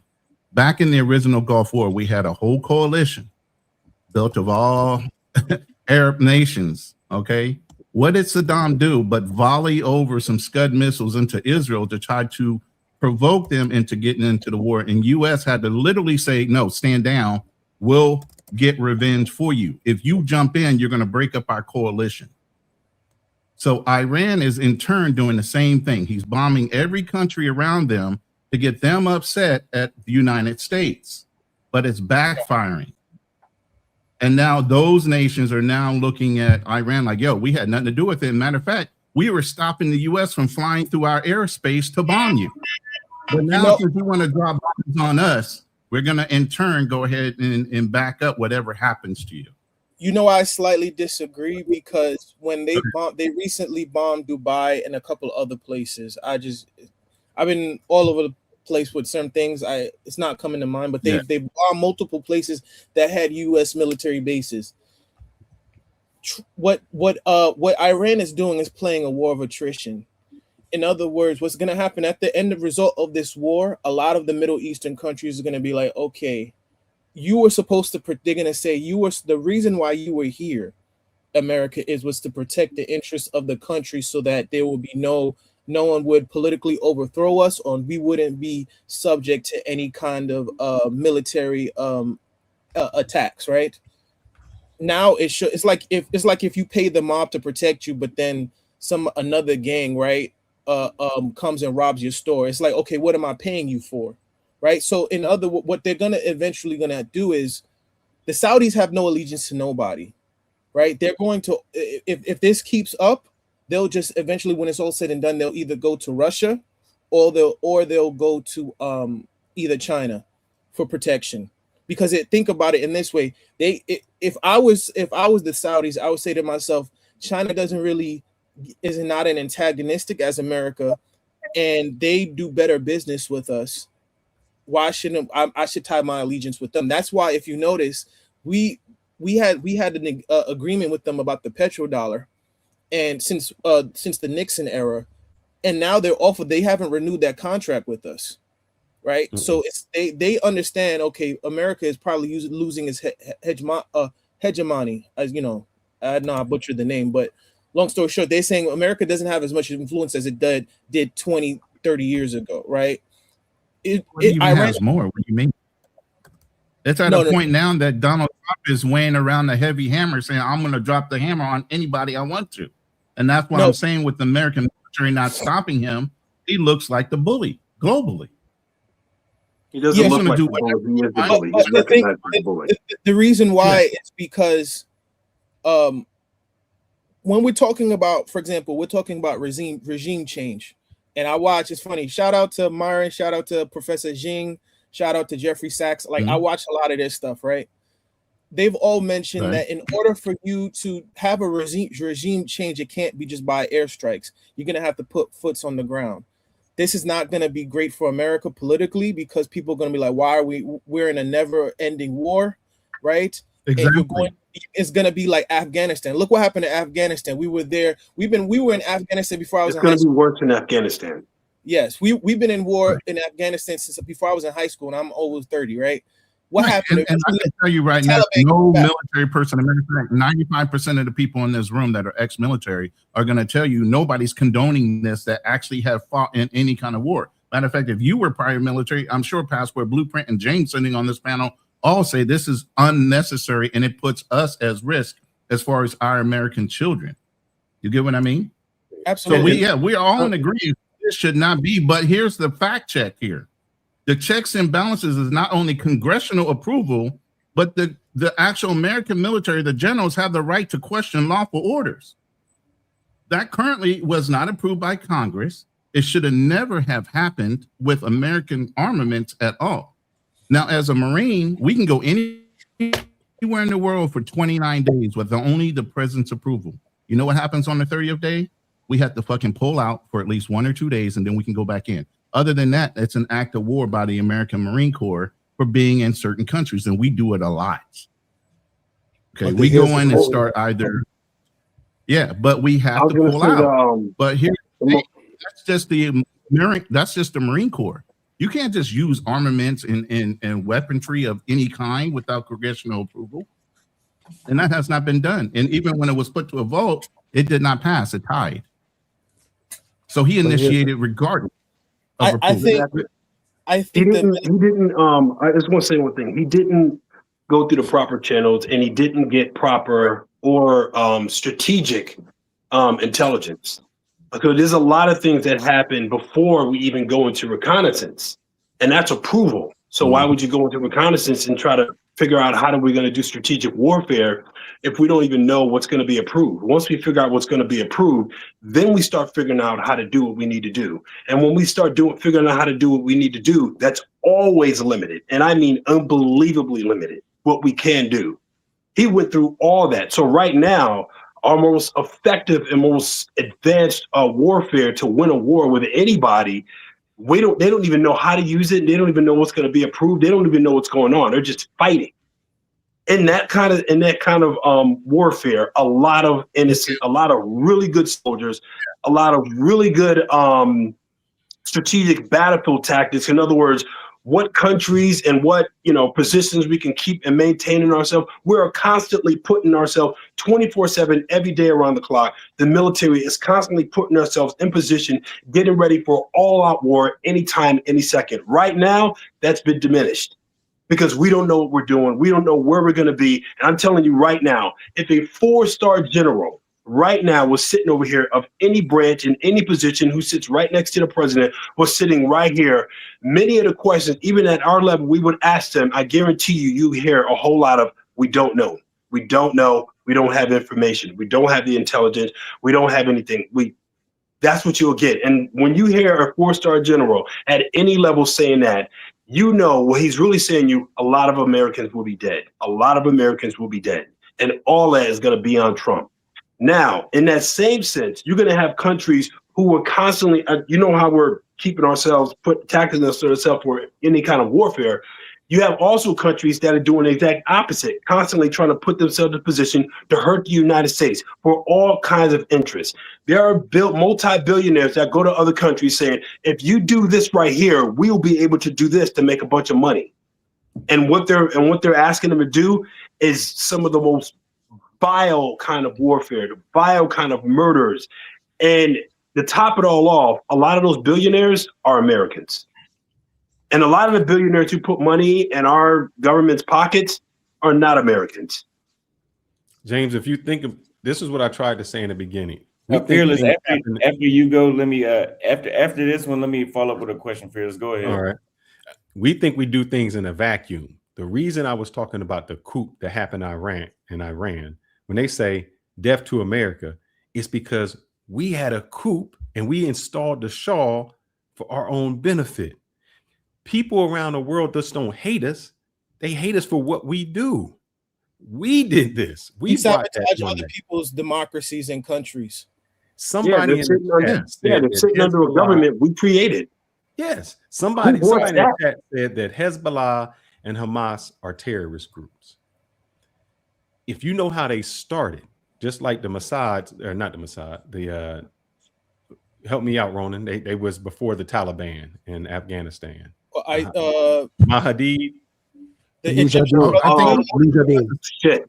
Yeah, they always start. We call people terrorists who fight against us. We call the Indians, the Native Americans, savages because we went in their country and did something. The same with Hamas, the same with Hezbollah, the same with the Houthis. We do this to people, and when they decide they want to fight back, and we say, "You see what they did? See how they terrorists they are? We kill 1,000 of them. When they kill one of theirs, they're the terrorist." We have proof, and they have found out that we were calling groups of people terrorists before we created the Taliban. Let me follow up really quick, James. So one super chat says, "My father is pro-Iran. I haven't seen him since I was 13. He was testing me, and now I'm self-sufficient. I plan to run away when my kids turn 13 too." Christopher says, "I think Iran is trying to play the long game with this conflict." And let me just elaborate on that. Also, if you guys are enjoying the show, send $1 Cash App to $ Austin Holloman so we can keep the show going every single day. If leadership instability continues in Tehran, what do you guys think are the realistic political outcomes as far as possibly regime change, fragmentation, military control such as an occupation, or do you think it's just going to be prolonged chaos? In my opinion, anytime there's a vacuum, you always have to beware as to who comes up next. You never know who's going to take that power. We in the United States thinks this is going to be someone on our end. That doesn't necessarily how it's going to be. The same thing that happened in Afghanistan. That's how the Taliban came up and others came up. I don't think that. I think our attention span in the United States is it got to be over in a day. It got to be over in a month. When it starts going on for years, we just don't have that that attention. Well, we're not set up or positioned right now to support something that long. Correct. That was the whole edict behind the Marine Corps. We can go anywhere for 30 days self-supported. Once you start extending past that 30-day mark, now you're looking at logistics. How are you getting things from here to what place to the other place? How are you reinforcing this? Because now, even if we're in, we got to stabilize and hold it. Somebody just said there's stabilized by the people. Million. Right, there's 80 million people in Iran. You're not going to get away with stabilizing a small force in that kind of environment. Yeah. I was going to say, actually, slight correction is, I believe they say it's about 90 million too. Million, you know, but even so, yeah. Yeah. I think people, you know, we talk about, I think it's the Shia Muslim, because that's what the Ayatollah was, which is a minor, small group of Muslims. However, these people are, you know, we call them what they are, you know, religious extremists or zealots. These are a group of people that are not, they're galvanized behind the Ayatollah. They believe he's one of the prophets sent by the gods, right? Or by Muhammad. So you taking him out is only going to galvanize people to fight against America. So you're in a situation similar, almost very similar to Vietnam, where it's like you're going to have to leave because you're not going to be able to. 90 million people are not going to just allow America just going to choose, because you have the Shah's grandson that lives in quote unquote, he lives in Maryland, very close to the CIA base, what have you, right? They're trying to implement him into the new government as the puppet for America and Israel. The Iranians are not going to allow you to do that. You're going to have to put boots on the ground in order to create a regime change, and that's going to take forever. And it's eventually going to resort back to what happened when Biden had to pull out of Afghanistan and the Taliban took over again. You can't. There's no permanent regime change when it comes to the Middle East countries. Because nor can we support it as a military, because we've had such a drawdown on re-enlistment and everything else. We can't support multiple wars in multiple countries. We're still trying to stabilize Venezuela and whatever that's going to be. You're over here poking at Iran and other places too. There's more than one thing going on all at the same time. Our military is not as big as it used to be. Also, I'm glad you pointed that out too. As you guys are military, what's one of the I'm not military, but one of the things I always heard is that you never fight a war on multiple fronts. We're still dealing with Ukraine and Russia, so we're spreading ourselves thin. We don't fight a war on multiple fronts, but we prepare to fight wars on multiple fronts because we're the United States. Right. It's part of our. It's war tactics. I mean, Austin, the image I sent you was the image of the next up and coming leadership, and that's what they were getting ready to vote on until the area was bombed, where they were supposed to be having this super secret meeting in this bunker. So obviously, we do have intel, meaning Navy SEALs or somebody there doing ops right now. But at the end of the day, they still need to pick a leader. So they're all dead in this photo. Not all of them, but these are the ones that are in contingent for leadership. Because I know the one in the bottom left is dead. no, there are no. They bombed one of them recently again. The one that was supposed to start. Yeah, him in the bottom left. Yeah. Well, the one to the top left is the one that's favorited, I thought. The one on the top left. Because the one in the center, obviously, top center is the one that died. And then you're saying the bottom right is dead or the bottom left is dead now? Bottom left. Okay. Yeah, So, I believe Definitely don't have.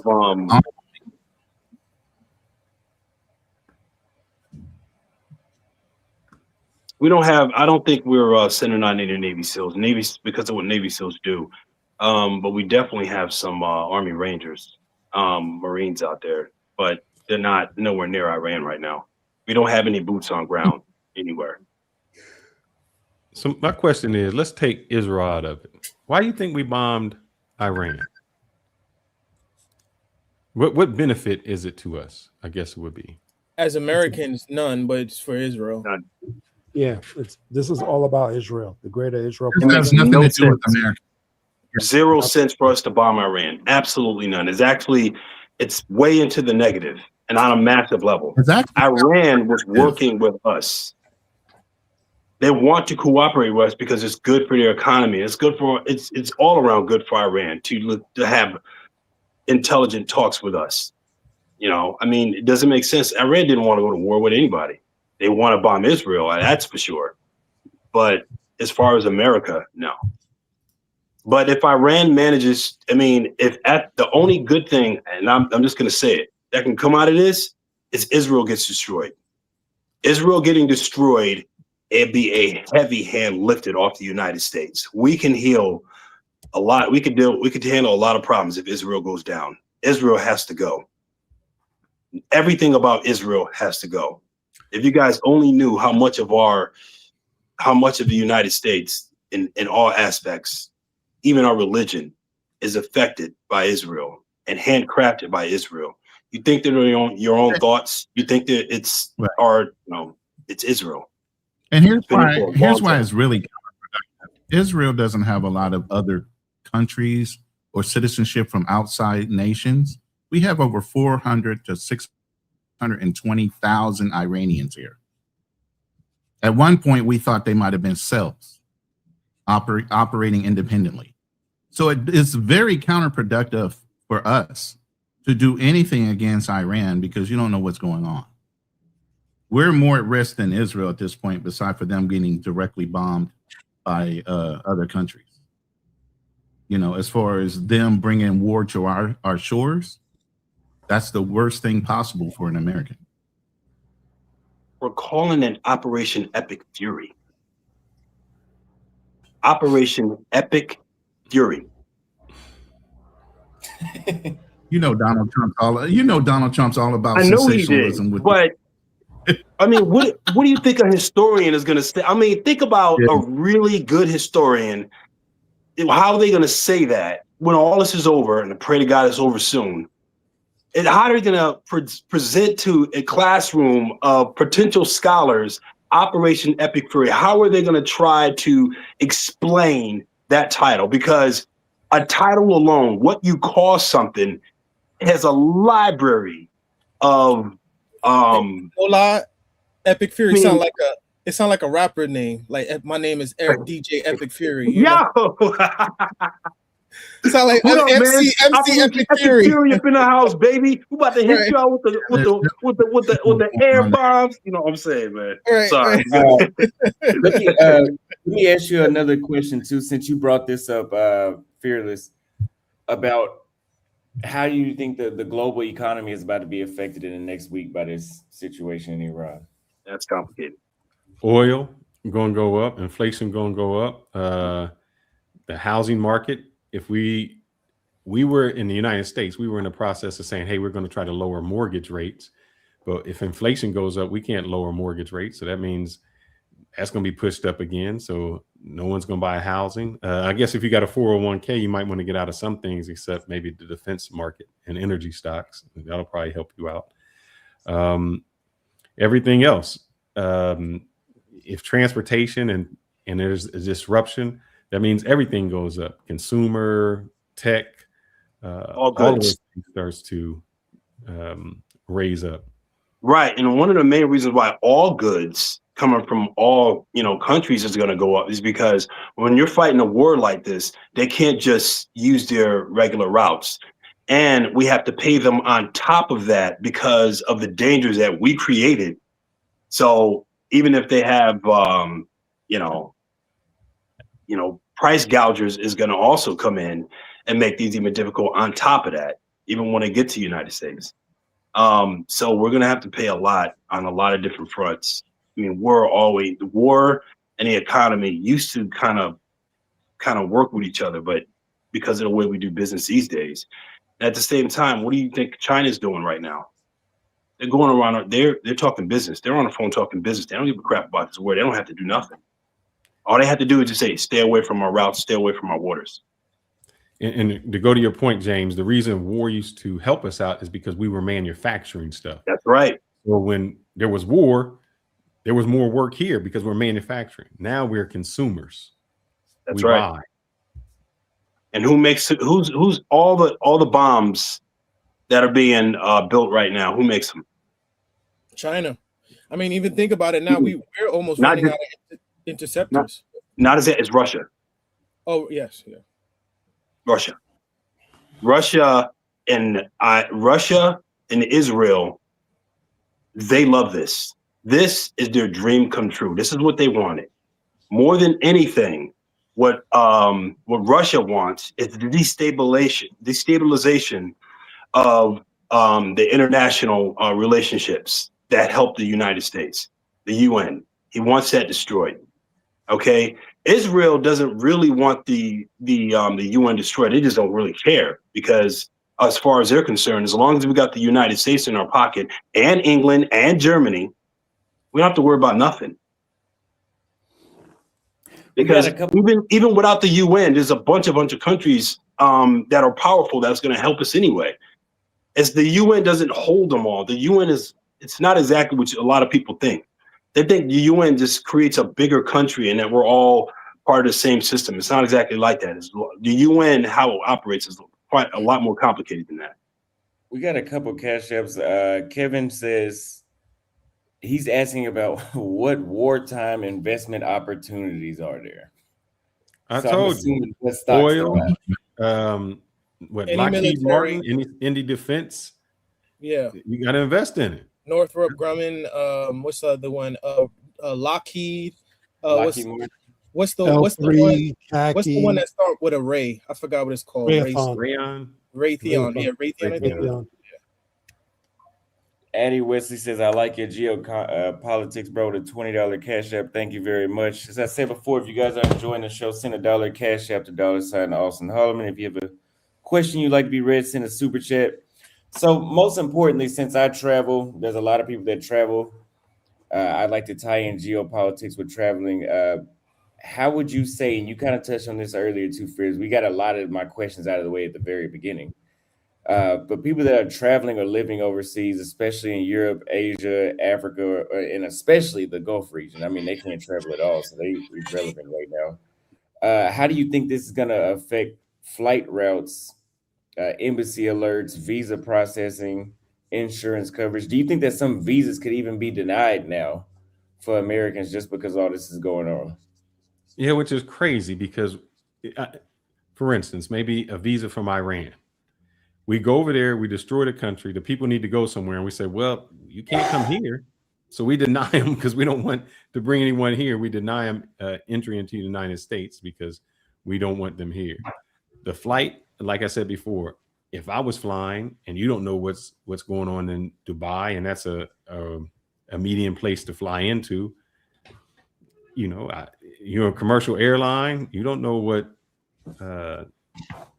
drone they're going to send that way, because in any aspect like this, all you have to do is just bomb one hotel building, bomb one flight, bomb one of anything, and nobody wants to fly. And that's how they want it. That's why when you say they want to disrupt Iran, want to disrupt everything, you don't have to kill everybody. You just got to do a few terror. That's what happened in Mexico. When they took out the leader, they said, well, we're just going to bomb some stores. We're going to come into the airport. You don't have to kill innocent people. You just have them so scared that the airport shuts down. You shut down the economy. Yeah, one thing about Mexico is when you killed that leader, you cut off their access to that money. He's paying all of them. He's paying a lot of them. Well, and they don't have access to that money. And I'm glad somebody mentioned in the chat the Strait of Hormuz is pronounced Hormuz, I believe. But to Fearless' point, I just read an article earlier today about how Spain we requested to use their military bases, right, or to use their area, whatever the military area, for air support. And they refused. And Trump said that he's probably going to tariff them to hell, to sky high, right? Unfortunately, that pisses me off because Spain has, as a traveler, Spain has a great deal for visas where, like, you can stay there as an American for 5 years. So that could potentially be, they could by next year be like, okay, we're going to can it with Americans, right? We know in Brazil, like, if you're from any kind of Western country, you have to pay $80 to get that visa, right? To be able to enter in. Spain might just say, you know what? You guys want to tariff us? Bet we're going to remove any kind of permit, because you have a visa with America where you can stay there for 5 years free, have no issues. That's lucrative, especially if you're trying to, like, stack your money up, do what we do in this play here in the area. Economic arbitrage, try to gain our kind of a little liquidity about ourselves. That can affect us as well. Yeah, I mean, well, just look at the passport right now. We dropped down to number 10, which is crazy because we were at 8, but now we're at, yeah, you're right, we're at 10. Yeah, we're at number 10, and we're still dropping. It's like 2018, we were at number 14 on the NA passport. There's definitely going to be a lot of bridges. There are a lot of bridges going to have to be repaired when he steps out of office. A lot. Yeah, we gotta be real careful about who we letting in that office, y'all. Man, if you vote Republican, they don't have anybody. They have no. If they see Republican, be like, well, has anything? You good with you? Are you good with Trump? Or they don't. They're not gonna. They're looking at that as the opposition of what they want the United States to be represented by. And the Democrats are, and even though we have Democrats that I would not want in office, but right now it's going to have to be a Democrat if you want that international interest, because they're looking at it as Republican. Those are the bad guys. They're looking at that, the Republicans, as the regime we don't want. I know you say that. Unfortunately, either side has a person that's standing out as far as that next political leader in either party. Donald Trump don't want to bolster anybody. I said neither party has somebody that's standing in front, like, hey, this is the next guy we're all going to rally behind. Neither party, not even J.D. Vance, is being bolstered as Trump's replacement, because Trump I know is still dangle the fact that I want to be the first person that run for a third term or whatever. So that's always lingering in the background. So neither party right now, and you would think the Democrats at this point would try to bolster or rally around somebody as the next person and start promoting them for the next 3.5 years. But nobody that's has what I was stood up. saying. But what I was talking about was international. Okay, our international across our borders, how they look at it. They look at the whole entire Republican Party as a MAGA regime. Okay, they don't care what you just talked about that. They don't care about that. They don't even know that. And if you tell them that, it's going to go in one ear, not the other. And I don't blame them. Right now, all countries are saying, hopefully Kamala Harris will run again. It doesn't matter what you feel about her, or what you think she would and wouldn't do, or your political interest about her. That doesn't care. If she's the one that's going to be put up, you have to vote for her. You have to. I want to agree with you, but here's why I can't agree with you. I think countries are just saying I'm done because it doesn't matter. Like, let's just take Iran. I do a deal with you, and then whoever comes in next, the deal is done. I make an agreement with the United States. We make a 10-year agreement, and then in 4 years, whatever we agree to is tore up by the next president. So I think they're just saying we don't even want to get involved because there's no stability. Whoever you bring in, 4 years later, 8 years later, it's going to just change. So I think they're just trying to find. Even we think about it, Canada. Canada's like, you know what? We can't deal with you. They did Greenland, at the economic we gotta forum. go somewhere else. But I believe one of the things you guys, when it comes to sitting down at the negotiation table, it's not just straightforward like that. Okay, what we got to do is get them out to the table, and what's going to happen is Iran is going to have demands. If you meet those demands, you can make a deal. That's the simplicity of it. Negotiations are always about my interest, your interest. Where can we compromise? All right. Donald Trump's too stupid to come to a compromise that's both economically and strategically of interest to both countries. That is a complicated. You have to get them with the big boys to do that. That's hard to do. And you have to be very smart, very cunning, and very knowledgeable about all aspects of the United States and foreign policy in order to do that correctly, which is exactly what Hillary Clinton was saying. She basically was pointing out, you can't just send anybody in there to negotiate anything, any kind of international policy, especially when you're talking about nuclear weapons and nuclear usage. Okay, you have to have a lot of intelligence that comes into play, and you got to sit down with a lot of intelligent people that we utilize, even in the CIA, what they find out about that country before you even go there. They're like, before you go there, here's what we know. Okay, it's not straightforward like that. It never is. And with them, Obama was probably the best shot to do that. And that was also stated that what he negotiated in there was probably one of the best negotiations Iran had in a long time. And they have stated that. And they were good. And they watched who was coming in the White House. Biden, they were like, he's not Obama, but at least he's not going to ruin anything. When Trump came in, he made sure he ruined what Obama did without even thinking, just to say, this is what he did things because he felt butthurt. That's what he got in office.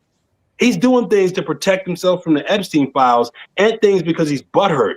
Obama did that, kill it. Also, another thing too, he is probably not smart. He's probably the most pro-Israel president of all time. And the reason being is because I think Reagan was. No, let me tell you why. I would say if it wasn't for Adelson, Miriam Adelson, who is like the biggest Israel donor, right? If it wasn't for her, he would have never won it. He would have probably been somewhere in a jail somewhere, because she basically payrolled his whole election campaign. So he owes them, right? Between her and Netanyahu and Ralph. That's why you notice remember, TikTok was never an issue in his first term, even though the whole thing was, it's a threat to national security. As soon as the whole thing with Gaza happened, and we were able to see through independent journalism what was via TikTok, what was going on in Gaza, then the Zionists were like, okay, we got to get rid of this thing. Even Netanyahu asked a group of people, like, what's the biggest threat to Israel's sovereignty or security, right? And they gave random answers, and he was like, no, it's social media. As soon as Trump came into office, remember they had that like little 1 week ban of TikTok, right? And then what they did now, if you look at it, who owns TikTok right now? It's Ellison's son. Ellison is of a Jewish descent, right? So he owes them. So this is more of a Israeli Zionist agenda that's being casted out.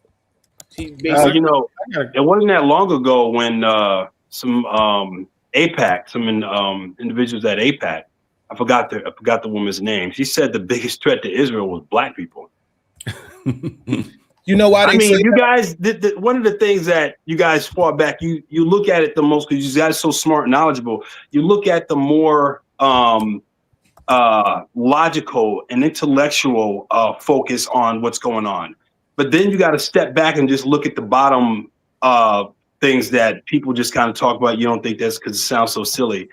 And when you look at it, you realize that some of the most vile things that have been done politically and economically were done because of some of the dumbest, most ignorant bullshit you can possibly imagine. And Donald Trump is opening all that up and making everyone focus and realizing how dumb a lot of these political leaders and billionaires are. And Obama talked about it in his book when he was saying that, you know, I've sat down with some of these, you know, well-known political leaders around the world, and in our country, these multi-billionaires, practically trillionaires. And when I sit down and talk with them, I realize they're really not that smart.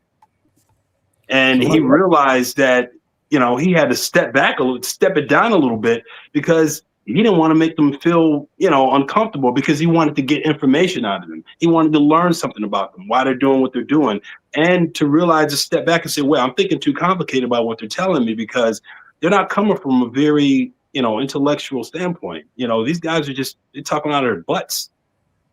Let me read this. Let me read this super chat really quick. So Ian says with $100 super chat, good to see you healthy, my good man, Austin. Here's my 2 cents. Trump initiated Iran to secure a third term via power legislation. Why? Because Israel's money says so for the sake of fulfilling their agenda via the U.S. military. By the way, a lot of people don't know that the United States president can get an additional 2 years if there's a war declared. So if he goes to the 8th term and he declares war, he can do 10 years in total. Like he doesn't have to run for that. What's So my important question about that to is the this panel, midterm before we go there, could stop. there was somebody in the chat that said, United States is the greatest country in the world. Now, I know James is probably overseas. Ronan is Philippines. Austin is somewhere. I don't know if anyone else is overseas. How do y'all feel about that statement, living outside the United States or even in the United States, about that? Do you feel that way still? That what? Can you repeat? Greatest in what respect? Yeah. Well, I'm just reading what they said. They said the greatest country. I don't think they gave me a I mean, I think it's all about perspective. I mean, from a young person, I'm closer to Austin's age, right? When you talk about America, I was thinking about it yet the last 2 days. The job market is trash. Housing market is trash. The dating market is trash. Healthcare system is you know, you could own a gun, but God forbid you break a bone in your pinky, you're gonna have to pay $5,000.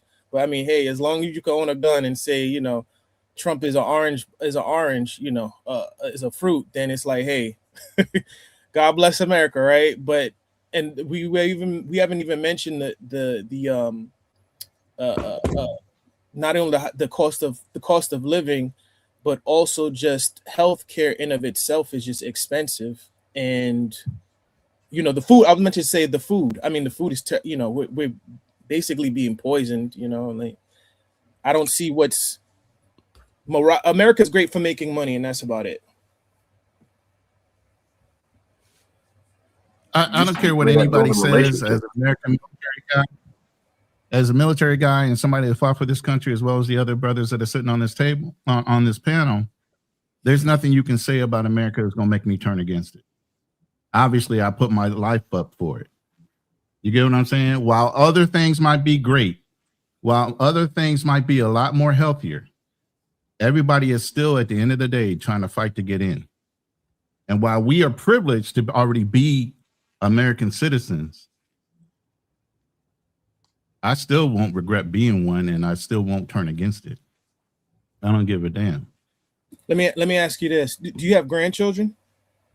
I absolutely do. Do you think they're going to live a better quality life than you did growing up? Or the better question is, would you want them to join the military? Right. I've told each one of my sons not to join the military first. I told them to try to do something other than join the military. My son wanted to be a scout sniper at first. I said, go to college, try to do that first. If you can't do that, find something you love to do. If you can't do that, then yeah, go ahead and go in the military. I really think military service should be mandatory for a lot of these guys that don't have any fucking direction, because I guarantee you after 2 years worth of fucking life in the military, you're going to have a fucking direction at the end of it.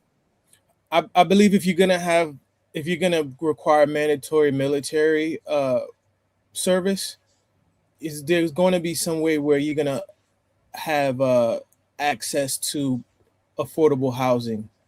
I mean, if I don't know how old you are, Ronan, if they did mandatory service, they would have access to VA loans, VA benefits, and everything else. So if you put everybody in that system, listen, for 2 years or 3 years of your service, just like Singapore, if you do 2 or 3 years worth of their service, they're giving you college, they're giving you advantages in order to take you further. Israel does the same thing. So for your service, you're getting these benefits. So I'm glad you mentioned that about Israel. But check this out. You know what Israel has that we don't have? They have free health care. What? And they also have college as well. We pay for it. You pay for it. Think about this. If you were in the military, you would have access. Listen, think about this. If you were in the military, you would have access to free health care through the VA. Do you know that I believe Israel has is above like 3.5 when it terms to their birth rate, and we're below birth rate, right? Do you guys also know another thing too? They don't allow adult film content in their country. Yes, they do. Okay. They do. They told you that. I've been to Israel. I've been to Eilat. Israel for 3 years. They do. I've been to Haifa. They freaks out there, man. And then let me tell you, let me side note this real quick. I'll go in and out. I was on that base, okay, out in Eilat. Women are bad, man. And they are beyond interest for us. We had to have strict orders to stay away from them, and even they still find their way to us. I was scared, man. I was kind of young when I first went out there, yo. First time I got on a base, that was during the Kosovo conflict. And I was kind of scared. But let me tell you something. When you walk around the country, what you see a lot is everybody's walking around with regular clothes, walking around with rifles, machine guns, and just guns, just walking around. We saw a guy drunk. They said he was a soldier. He was drunk with regular clothes on and a big old shotgun hanging over his back, drunk. So don't think that Israel has got everything all locked in together, man. And when we got, when their leaders came out, because we was in the hall, and their leaders came out to talk to us, and I thought it was like a comedy show. They were basically bolstering how much they are the greatest Air Force, the greatest country, the greatest soldiers, and America should show more respect to Israel. And the way you were talking, and this was back in 1998. And they were talking like, basically in a nutshell, they're basically like, we're the supreme, you need to bow to us.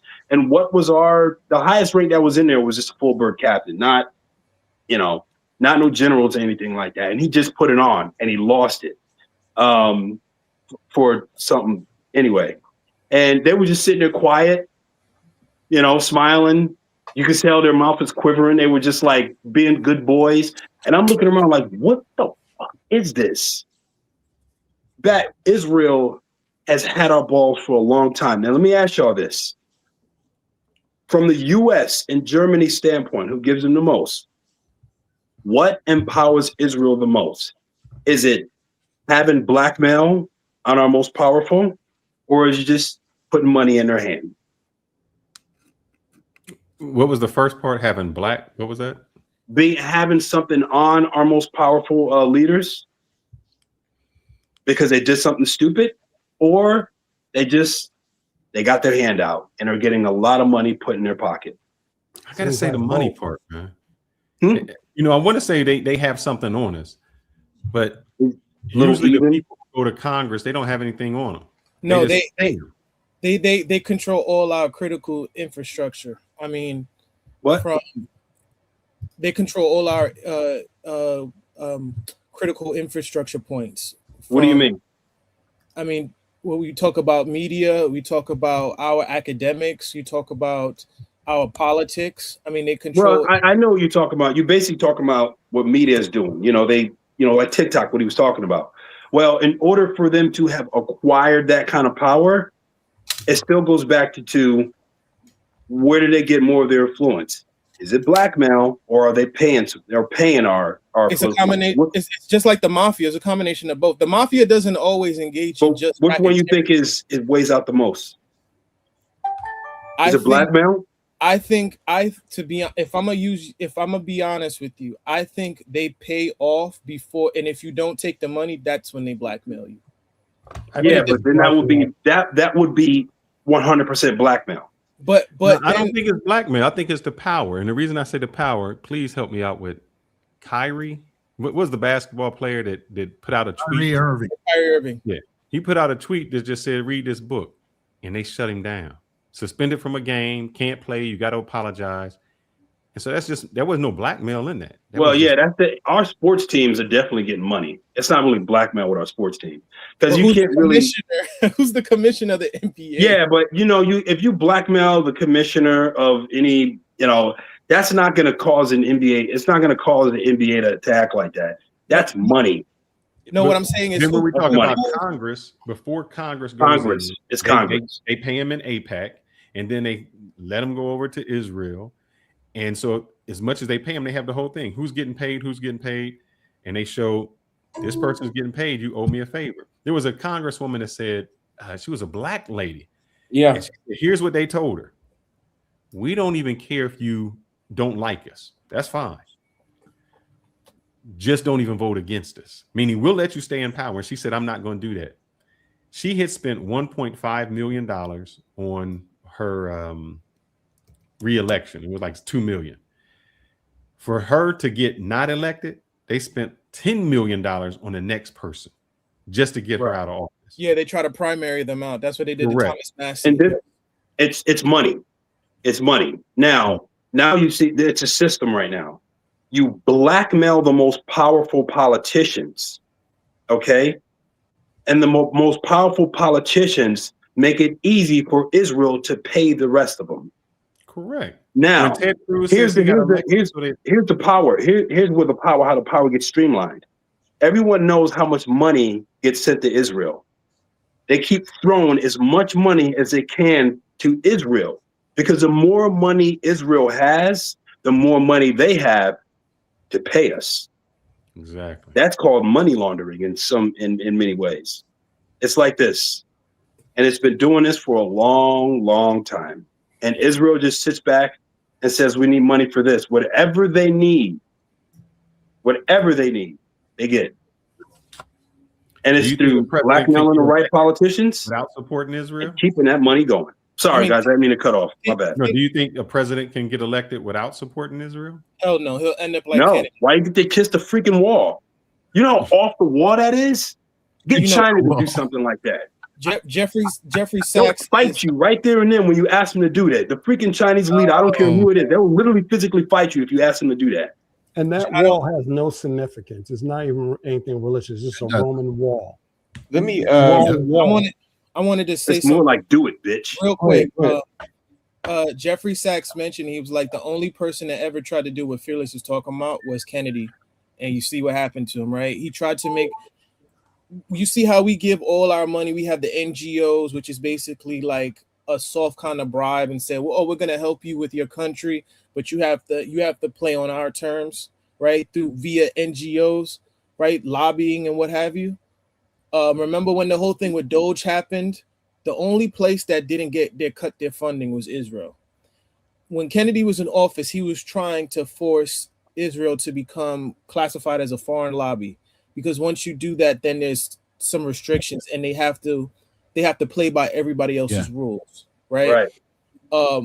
So like I said, I mean, even people when it's funny, whenever I talk to white supremacists and they talk about reparations, I say, so you're against reparations? I'm like, so why are you not against Israel? Israel gets more money than the whole continent of Africa in terms of funding and aid.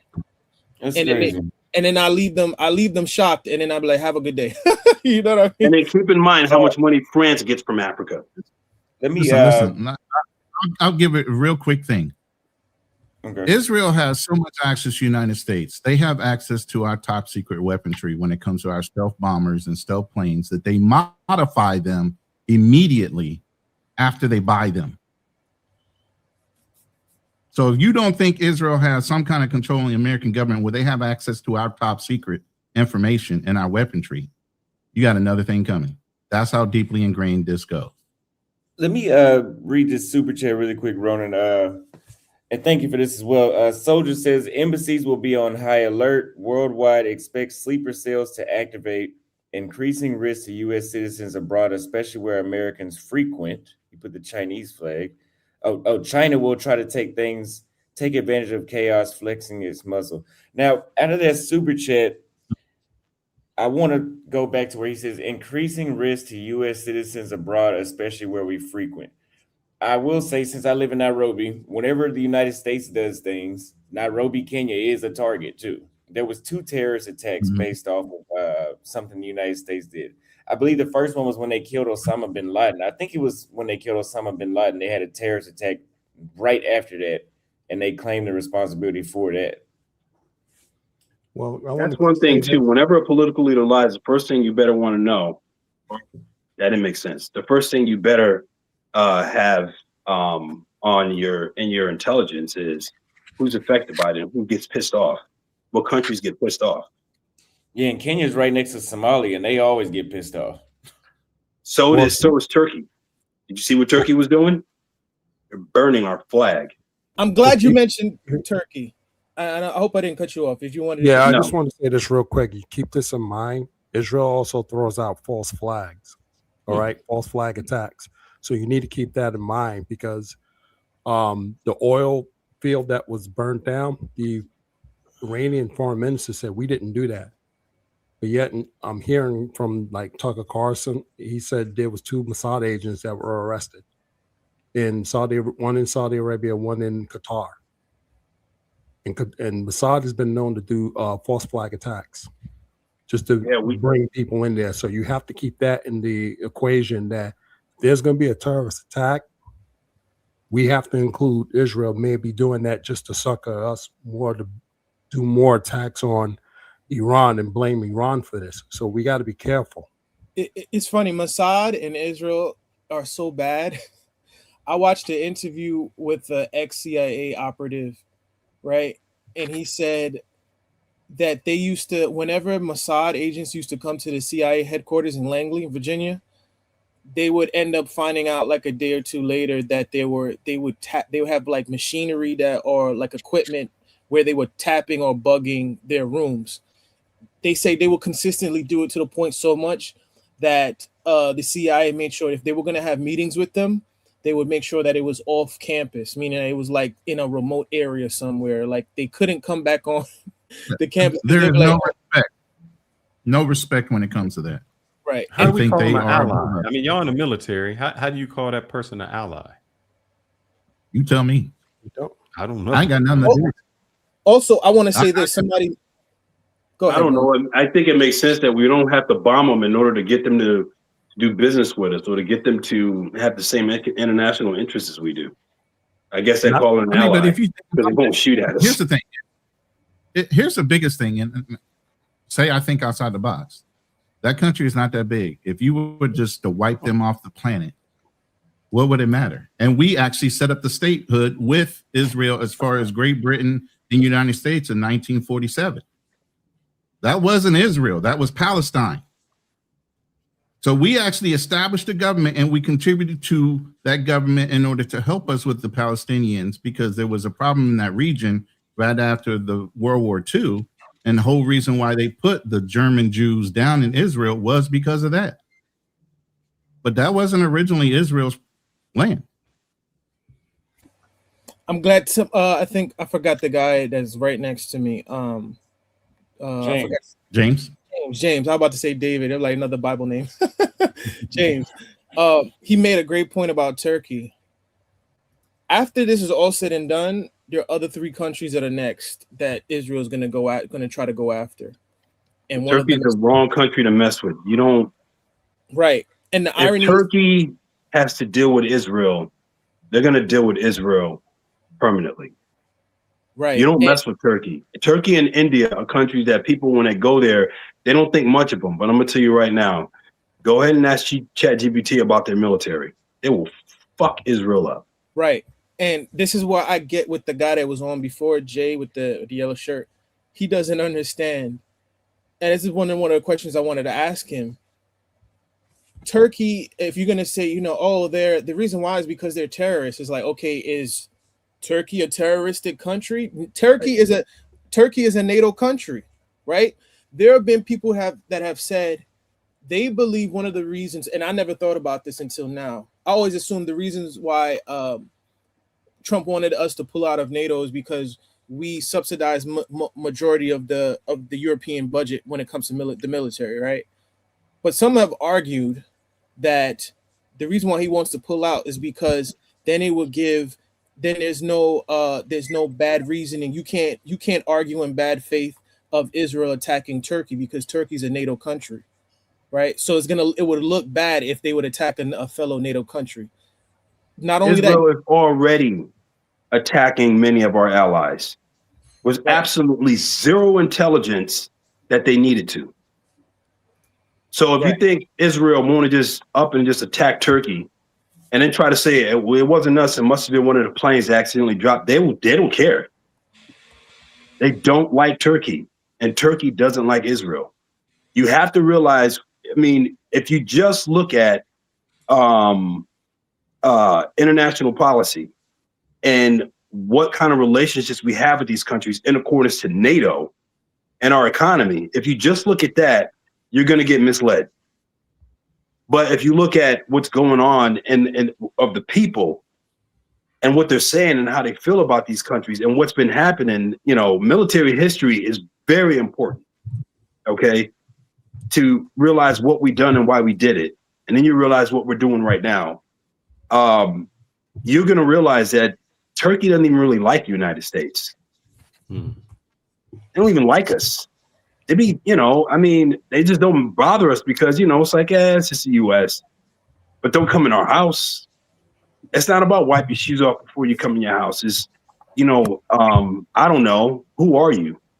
We don't know you yet. Why don't you stand outside the door while I make a couple phone calls and make sure, we don't have to worry about you. But even then, we still don't trust you.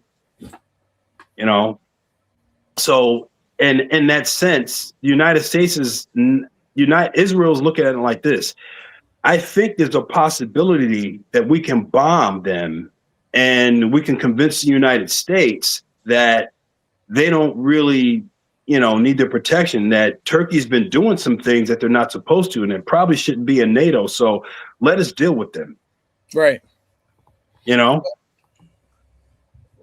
But no, you made excellent points. Especially from a military standpoint. I think people don't know. I'm sure you guys know about the Israel memo, right? About the greater Israel, what have you. It's not just Iran. It's not just the Arabic Muslim speaking countries, right? I mean, though Somalia is a Muslim speaking country, but also on their agenda is Sudan, Somalia, and Turkey.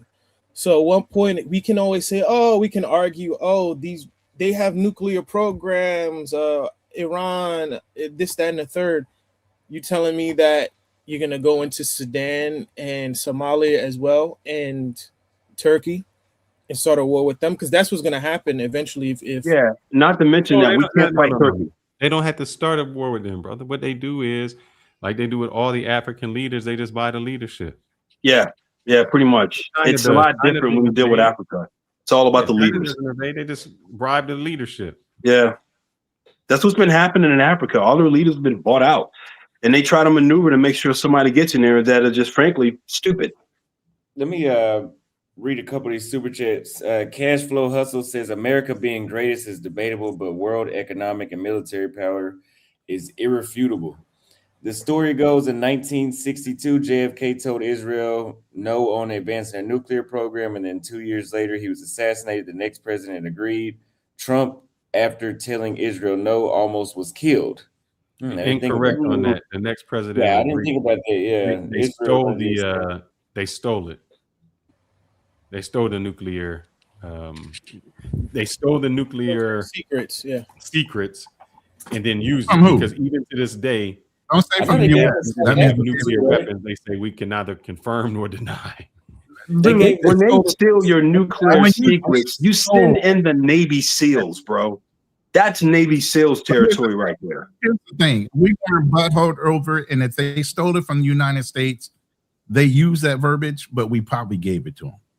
Yeah, we probably did. No, that's what I'm trying to say. That's like, you got to go now. No, they got it from one of the African countries that got rid of the nuclear program. I know they gave it to South Africa too, right? If I'm not Israel mistaken. took it and gave it to South Africa and Brazil. Israel's too. off the chain. One thing about it is a lot of the, I mean, you know, we can't fight Turkey. We're not going to be fighting Sudan. We can't, we can't fight war like that. And that was the whole point of us trying to keep them out of the coalition during Gulf War was, look, I know you want to get your revenge, but that's why you got us. Just step back and let us do it. One, you're going to disintegrate every fucking coalition member here because they're offended by you. So let us do it. You get what I mean? So this is the problem with Israel. They're so offensive to so many other nations because of who they stand for and who they are, that it's just easier for a Christian nation to do it versus them being Jewish. And I'm going to say it just like it is. You really need, we need some government policies to stop that money coming into these politicians' pockets. I mean, the fact that we don't have any checks and balances for this is off the wall. It's gonna happen. It's crazy. But it's gonna happen. Not in our generation per se. It's gonna be people that are like Austin's age and younger, because no. Let me explain why. The veil has been uncovered. People understand what Israel is about via social media. They can only get. I don't want to be controversial, but the only people that believe that Israel, God's chosen and that they have a right. Not necessarily. I'm not saying that they should be obliterated, but the whole concept of they have the right to exist, therefore they should attack everybody else, is more of a boomer concept. That's what the boomers believed. Like the old people that watch Fox News. The younger generations are not Israel, both on the left and the right. Look at Nick Fuentes, right? Look at younger dudes. They're not. These are staunch, downright conservatives, right? We know the left doesn't agree with it because Nick Fuentes is not a conservative. No, he is. He's a. I don't want to talk about Nick Fuentes at all, but he's not a conservative. I'm trying to make a point in terms of. Yeah, I apologize. Go ahead. Yeah. Concede my point on the fact that he's on the right. Both the left and the right of the younger generations, they're not with what Israel is going on. So therefore, if you have, let's say by that time that generation gets of age and they're able to hold office, they're not going to be so friendly in terms of just going along to get along with what Israel's doing. That's why they had to get rid of TikTok. Absolutely not. Yeah, absolutely not. They're all against what's going on right now. Yeah, that's why that's when there is a tide turning. If 3 years ago, how many years ago, you couldn't say anything about Israel. You couldn't mention their name. Who was the one basketball player that tweeted "Free Palestine" and they said within 2 minutes of him tweeting it, they was like, look, take that down. You can't have that. You got to apologize. Not Irving. The other guy. I think that was Dwight Howard. White guy, right? No, it was a black guy. It was a black guy. I think it was Dwight Howard. It was a Howard. white dude they got manhandled. And one thing too, right now, nowadays we're going in on it. And one of my favorite person now, I don't know if I call her a journalist, Anna Kasparin. I love Anna Kasparin, man. She goes in on Israel. I watched the Young Turks. Yeah. I watched. Y'all got to start watching Anna Kasparin, man. I like her, man. I watched both left and right. I can say Anna's great. That's good, but she, in a sense, preached to the choir. I think when things really started to change, when somebody like Tucker Carlson said, "Hey, you're fat," right? Yes. And not only him, when Candace Owens was like, "Hold up, I can't say." I forgot what she said. God is King, Lord, something. Christ is King. Yeah, Christ is King. And then that went. The tide changed, and I think that's what really is where people started questioning and say, you know, so anything I say is anti-Semitic. Hold up now. I can't say I love Jesus. No, like what's the define? Anna, she actually did that. Define anti-Semitic. She was on Tucker Carlson's shows. Define anti-Semitic. Nobody said anything. She said it like 4 times. Nobody said anything. Mm-hmm. And then someone tried to filibuster. That's when she was like, "You don't try to filibuster me, bitch." I like her, man. People are the people of the Middle East. Yeah. Everybody who are Arab or Muslim, Jewish or whatever, those are the Semitic people. So it's not indicative to just one group of people. It's and they're not the real Jews. And to be honest with you, that I think the whole thing with Epstein, that put the nail in the coffin with a lot of people. Because it's like, okay, hold on. How is he able to have this whole web of influence among all from leaders in Arab nations, or people with the I forgot the logistic magnet that's like from Dubai or whatnot, all the way to like the president of Harvard, right, to the guy that owns Victoria's Secret, like he's to people that were like the attorney general for Obama, to the guy that, like I said, Victoria's Secret. I mean, from everywhere, people that he was in Goldman Sachs, JP Morgan. People like, hold up, how is one person that's considered a PDF, right, is able to have have this sphere of influence so large, right? We'll never think of Bill Gates the same way. Everybody know he was a little weirdo with this whole depopulation thing, but he'll never be looked at the same. So people are like, oh, hold on, what's going on? And the fact that we all know Palantir, what Palantir is about, and the fact that he was able to talk to the former prime minister, Ehud Barak. I forgot, I'm butchering his name, but the former prime minister of Israel, and telling him, hey, you need to click up with Peter Thiel. He'll get you on the board for Palantir. Like when you see all these files and how he has this influence, I think that was a nail in the coffin for a lot of people. I know we're talking about World War III. So here's my question. You're saying get Israel off the map in this. But my opinion, if there was another nuclear launch, it would be Israel launching the nuclear weapon. Do you see anybody else? United States. Who would they launch it at? Anyone around their place? Well, I mean, you got to see. That's the thing about nuclear. I'm not trying to challenge your intelligence, but whenever you talk nuclear, it needs to be real specific on that. Like who would they want to bomb? Like, all right, let me ask you this: if they launch a nuclear missile, what country obliteration would interest them the most? Under my assumption, from what I believe, the reason what was reported could be false. The reason that United States got involved is because Israel said, if you don't, we're going to nuke them. Well, that's threat talk. A lot of countries say that. A lot, all the time. I mean, North Korea says it like every other day. No, I don't think we should ever underestimate Israel from now on. I don't think. And would there be the thing is? I mean, I see where you're pointing at. Because you don't hear about it as much, but countries threaten nuclear attacks all over all the time. James, are you familiar with the Samson option? Not really. Okay, you know about the story of Samson, right? I'll be right back. I don't want to belabor the point about Samson because I don't want to go into that too much detail. But we know all. I don't know if we all know how Samson died. He was he was taken captured In the by Bible. Yeah, he got his hair cut. Haircut, yeah. Yeah, he was taken over by the Philistines, and they chained him to they chained him to pillars, and he basically used his strength to knock the pillars down and killed everybody in the process.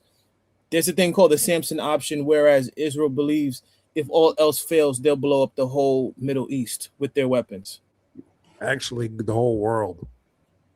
Let me Israel alone doesn't have enough to blow up the whole world, but I they said do have Middle East, but well, they do have enough to destabilize the Middle East. Not blow it all up, but they do have enough to destabilize the Middle East, but not enough to destabilize the Middle East forever. It's estimated they have about 400 nukes. Right. Let me, and a lot of people don't nuclear missiles. The most country has 400 nukes. Yeah, that's James. Let me. A nuclear missile is not. I mean, it is incredibly powerful, but some of the most powerful nuclear missiles they don't destroy as much as people think, but they are very powerful. EMP is enough. You drop an EMP in certain cities, it's over. That's my choice of nuclear missiles. Yes, EMP. That's how I would come at China if we have to go to war with them. James, I like EMP. Let me read this really quick. Soldier says that would never happen if Israel attacks China. Article 5 will be invoked. Israel will be at war with every NATO country plus regional Middle East nations. Israel's not stupid. They pick their battles well. That is a good alternative, though. I haven't thought about countries using the EMP. That is a good alternative. Yeah, it's saves way more lives. I mean, it's almost, if you think about it, think about this. In Venezuela, when we went in and took over or took Maduro out, there was reports that all the power got shut off all simultaneously at the same time. Who's to say they didn't pop an EMP? Which country? You said Venezuela? Venezuela. When they went in and took Maduro, everything went out all at once. That wasn't an EMP. That was another. I forgot the name of it, but it was a sonic. It was a sonic weapon. It's supersonic. Yeah, they said it was supersonic. But what I'm saying is the principle is sound that if you pop an EMP, which is even worse, which means total seizure of all electronic equipment. They just did a temporary one with the sonic one. But if you drop the EMP, that shows you how powerful an EMP would be to affect the whole region in that area, as far as a mid-air explosion that sends out a signal that basically fries everything that's electronic. And if you're a prepper, you understand you need reinforcements in a Faraday cage to replace all things that are fried. Because just so people understand, if you launch the most powerful EMP nuke that we have, and yes, it's called an EMP nuke, their country's nuclear system operations are not going to shut down. Some of them may. Some operations of the nuclear, they won't be as efficient with their nuclear launches, and they won't be able to follow their nukes after they're launched. So they won't. They would just be like, hope it hits. But their nuclear systems being able to be launched will still operate if you hit them with a nuclear nuke right over where their main nuclear operations are. And no country has a main nuclear operation. They have several. So you can't stop nuclear launches with an EMP. I'm reading what this soldier says. My question is this. Maybe not a nuclear war, but do you think Israel would ever attack or fight Turkey? Israel's been making trouble for Turkey for a very long time. Now, I know what you guys are saying, and this person is saying, oh, once you go after one NATO country, all of them get involved. Do you think that would happen if Israel went after Turkey? Do you think the United States would say, hey, you know what, we're going to get involved? Here's what's going to happen. The protection of Israel has to cease. You can no longer protect Israel if they attack a NATO country like Turkey. Whatever Turkey does, the U.S. has no choice but to just stop, because our generals will not. They would just look at Trump and be like, nah, I'm good. They don't have to. And Trump can't do anything about it. The generals do this. We're talking about NATO. Trump ain't got that much power to sit there and let Trump destabilize NATO and have everyone attack, coming after the United States, and they're not going to let them do that. Let's do this. Because we're saying United States. Do you think NATO would say, all right, we're going to go to war with Israel? Right. That's what I'm saying. In other words, the main protector of Israel is the United States and Germany. Okay. Nobody protects Israel more than United States and Germany. And I guess England, but England ain't nobody. They got a bunch of nuclears. England has a lot of nuclear missiles, a lot more than people think. But what will happen is NATO will basically tell the United States, we're coming, we are going to bomb and destroy and completely destabilize Israel. And there's nothing the United States can do about it. That's what I meant. I think that's more clear. Here's the thing. If you just talking about Israel as an army by themselves, they will get their ass whipped. Okay. Right now, they're recruiting people outside of Israel to go and join the IDF because they're getting their butts handed on the ground. Yeah, right now. With just what's going on in Gaza. Because you're talking Hamas. Because when they initiated this after October 7th, what had happened was U.S. has sent generals, especially from the Marine Special Operations, sent them and told them what to do. They decided to do the opposite, and they boomed the heck out of Gaza. They gave the home field advantage more so to Hamas. And Hamas has been sending their guys up in body bags left and right on the ground. They've been kicking their butt left and right.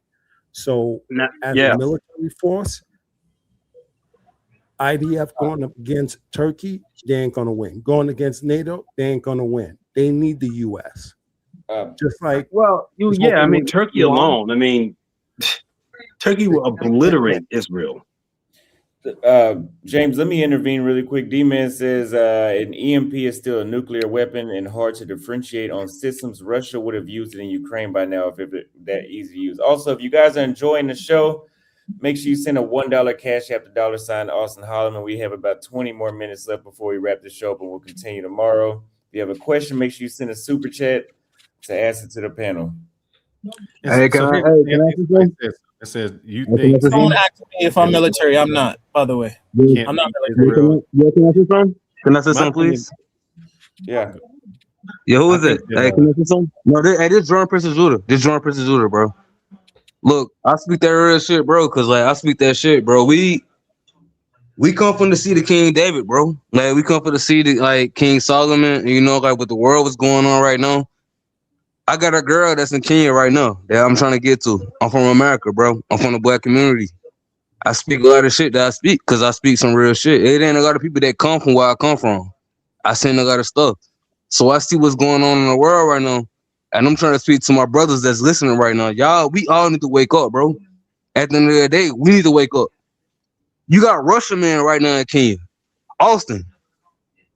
Bro, you're derailing the panel, bro. We're not even. You're all over the place. Bro, let me finish what I'm saying, bro. Like you interrupted me. Awesome. Let me finish something right now. And you know what some bullshit was going on in Russia, you know? At the end of the day, I speak what I'm saying, bro. I'm speaking what I'm saying on all ends of the world. Because this happening on all ends of the world. It ain't just Kenya, bro. It's happening here in Atlanta. It's happening in Tanzania. It's happening everywhere you go. So we need to step up as black men. Stop being bullshit and stop bullshit. I think I'm about to go eat some peanut butter crunch with some almonds sprinkled on it. So, no offense, I just don't know what you're saying. You said something. Bro, we're talking about geopolitics. You're talking about Kundalini energy and Umar Johnson rhetoric, bro. We're not talking about that. What y'all talking about?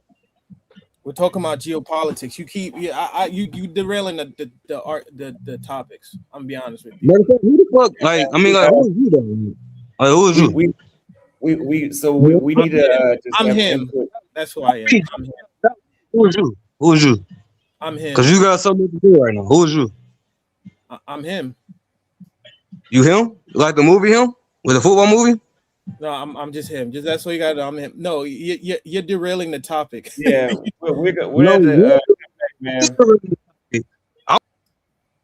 Thank you.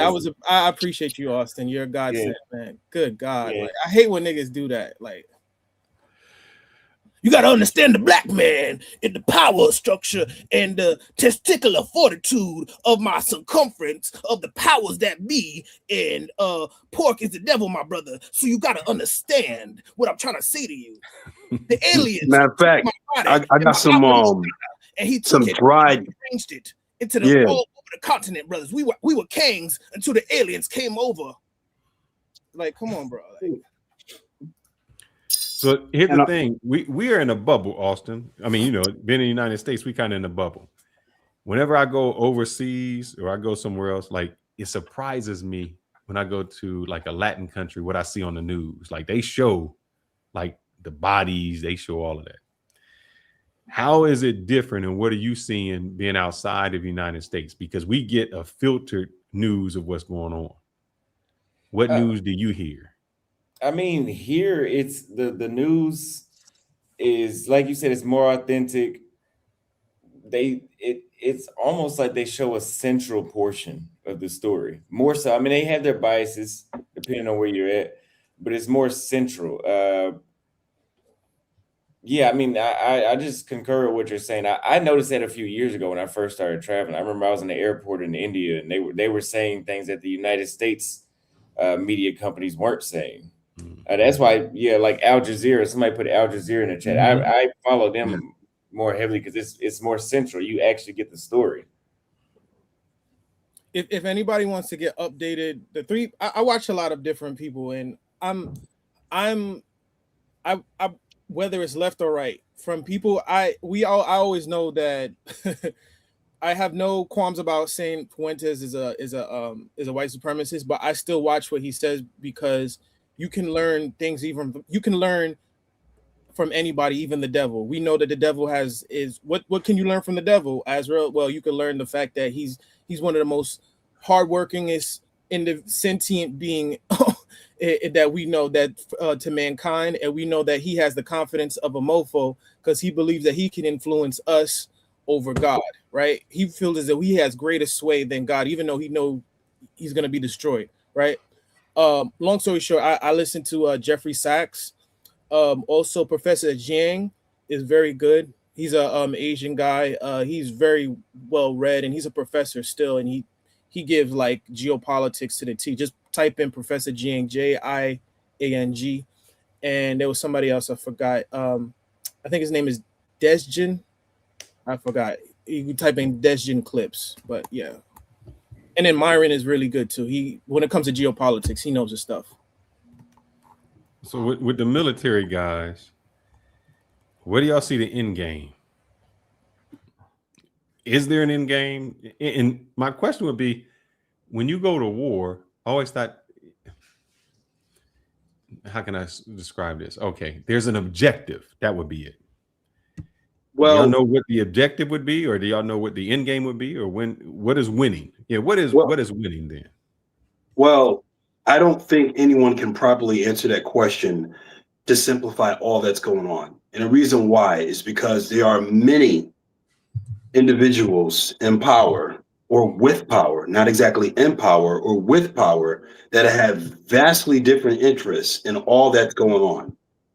And the good part about it is they all have the village idiot and the most powerful seat in the world. And because of that, they're all in his ear with all of their interests. And he's looking at it like this: how do I benefit from what this person is asking me? And doesn't care about anything else whatsoever.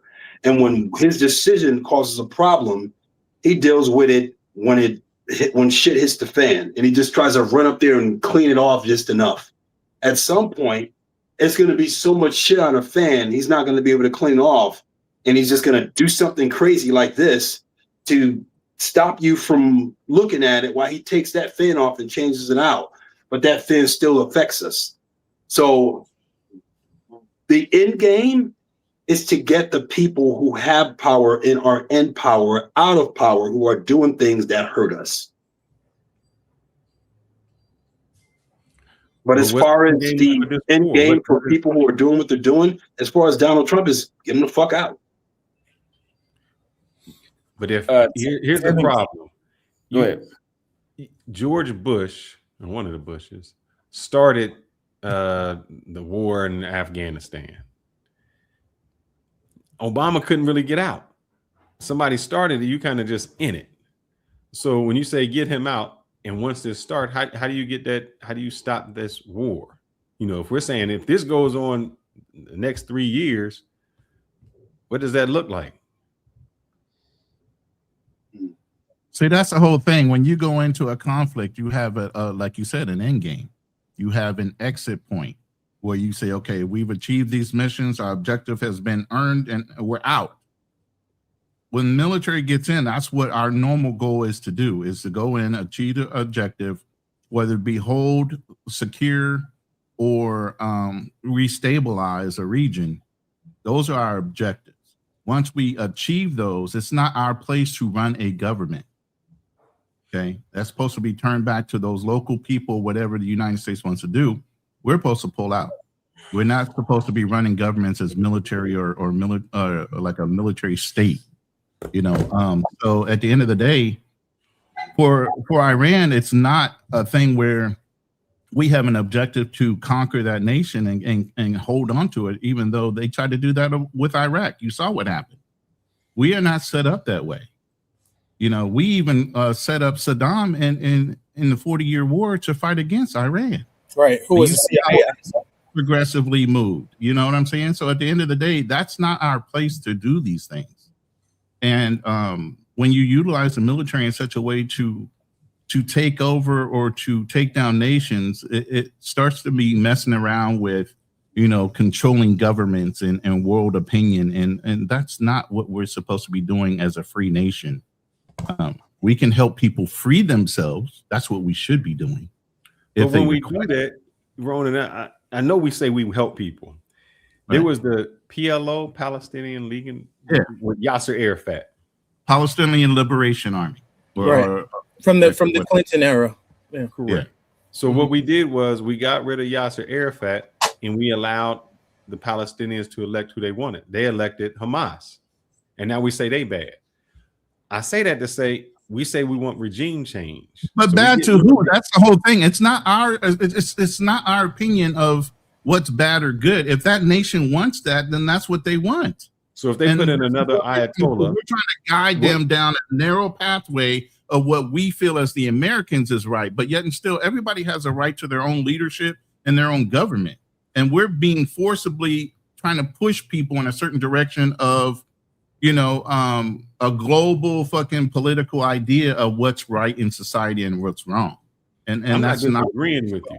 What I'm saying is, so what happens if Iran elects another Ayatollah? That's what they do. That's what their freedom should be. They should be able to do those things. It's bound to happen. They're governed by theocracy, not a democracy. Right. And I think that strike them again. Do we? No, because it's like I'm gonna give you a very layman's term to say, right? Do you get mad at a dog for barking? No, because it's a dog. It's like that's what a dog is going to do. And I'm not saying I want people to understand I'm not calling these people dogs. I'm just saying it's in their country's nature and their ethics and their culture to establish a theocracy. You're not going to put in, I know what America's going to try to do is try to put in the Shah's grandson, and it's not going to work. Right? It's not. I guess it goes back to this. If it's not going to work, what was the purpose from the beginning? Because Americans, it wasn't our war. It was Israel trying to do that shit. We didn't have anything to do with it. We're backing somebody else up on their operation. Really? Well, to your point, Fearless, allegedly Marco Rubio said the whole purpose.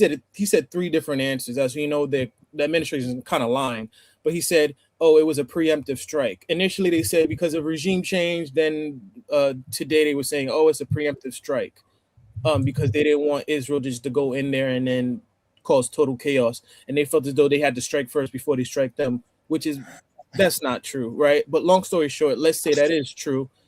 Like I was saying earlier, you can't America cannot create a regime change with just airstrikes. You're going to have people on the ground, and that's going to be Afghanistan, Iraq 2.0, right?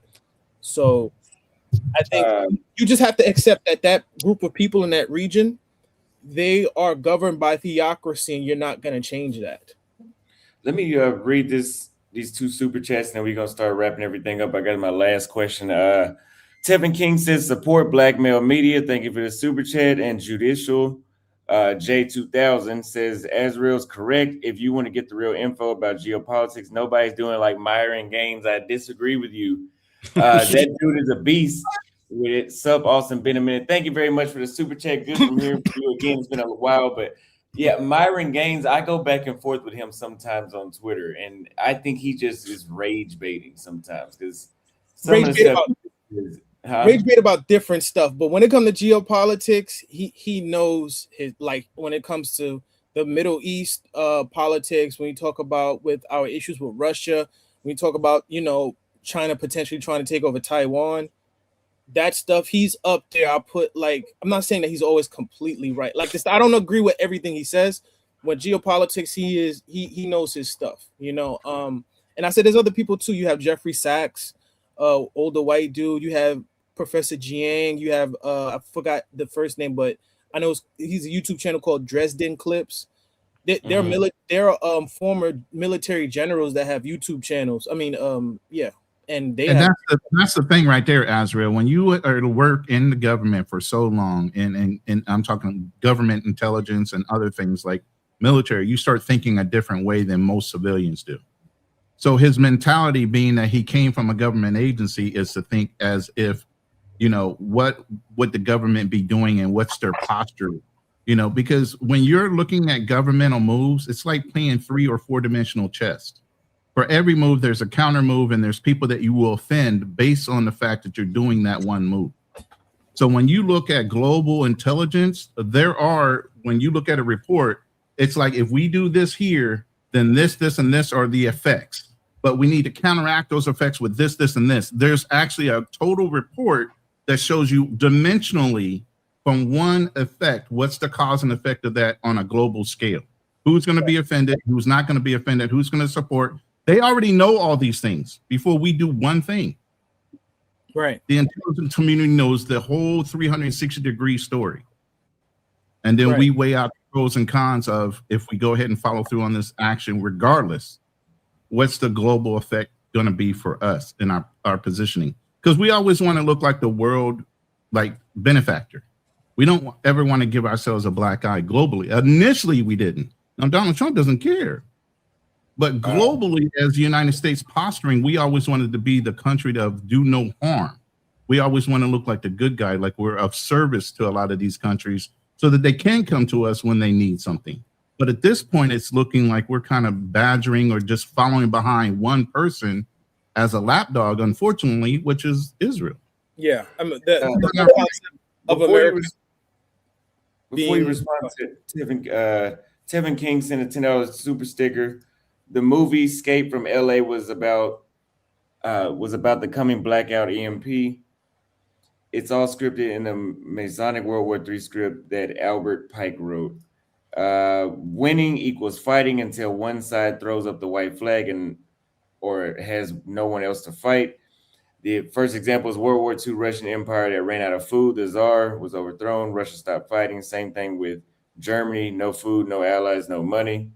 Let me ask the last question. So looking 5 to 10 years ahead of this conflict, does this accelerate a broader realignment in the Middle East, like shifting alliances, which I think we already see that happening?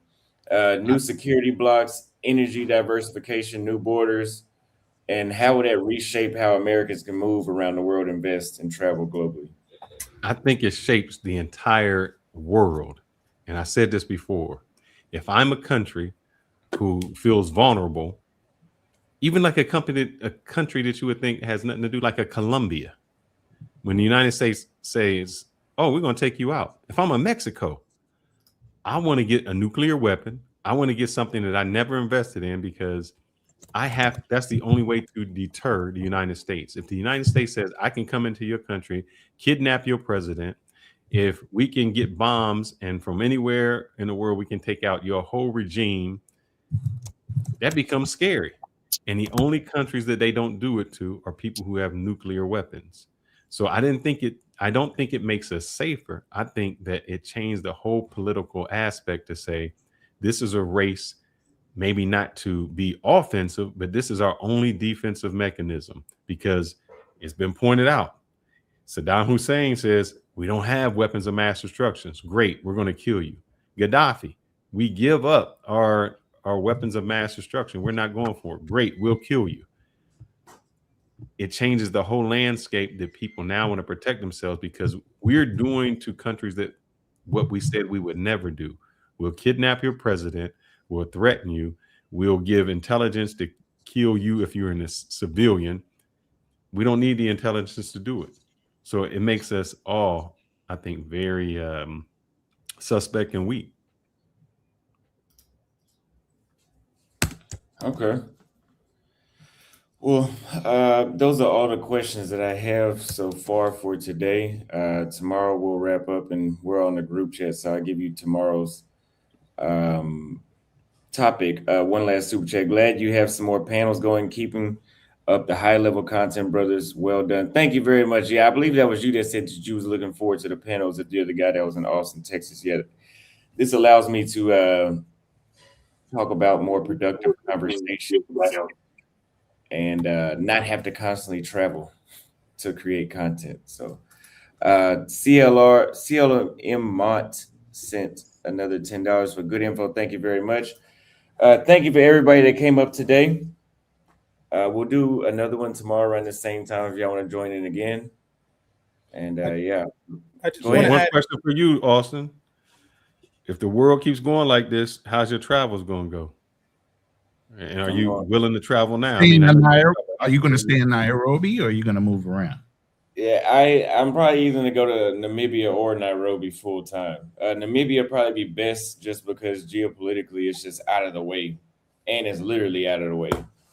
Nairobi is I always call Kenya a testing ground for the West. They test their new HIV medications there, their new birth control there. They test their political interference campaigns there. They did that first before they did it in the UK. They tested in Kenya first.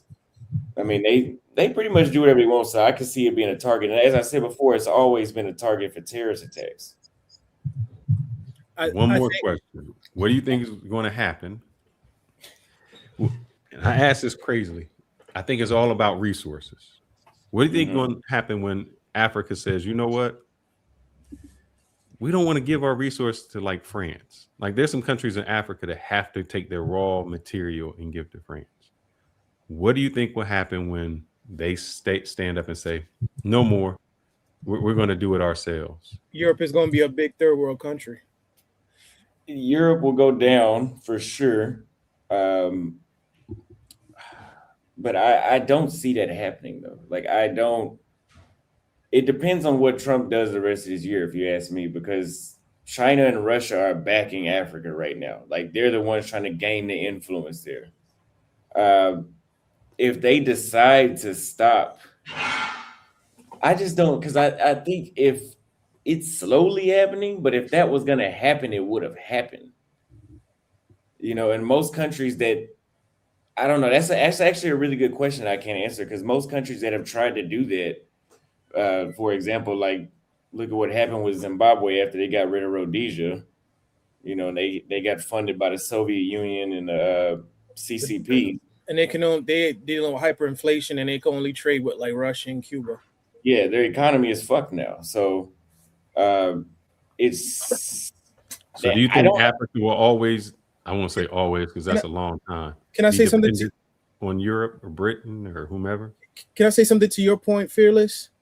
I think, in terms of what you were saying, I think the potency of America's stranglehold, because that was going to be my last topic, the hegemony is weakening and is being diluted. It's still going to be strong, but not as potent as it is, because we saw once Russia was still able to be functional, even with the sanctions. A lot of countries, I forgot which country it was, it's escaping my mind, but there was recent sanctions against them, right? Or America said we're going to put out sanctions toward them, and there were some countries that were backing off of the sanctions, like they weren't going to sanction a particular. I can't remember what country it was, but they didn't go along with what America's doing. So America engages in a lot of global racketeering, which is like, we're gonna quote unquote protect you, but if you don't give us the money to protect you, we're gonna bully you, right? Like what the mafia would do. People are not really bowing down to America as much anymore. So when America, it's not a thing of now where it used to be like whatever America says goes. Like, okay, if America says we're going to sanction this country, everybody follows suit. Not everybody's doing that anymore. But here's the thing, and I know I can't remember his name. First name is Frank, starts with a Z. One thing he said that Zanu. Yeah, we're going to try to have him on our show. The one thing he said that Africans can't do is maintain.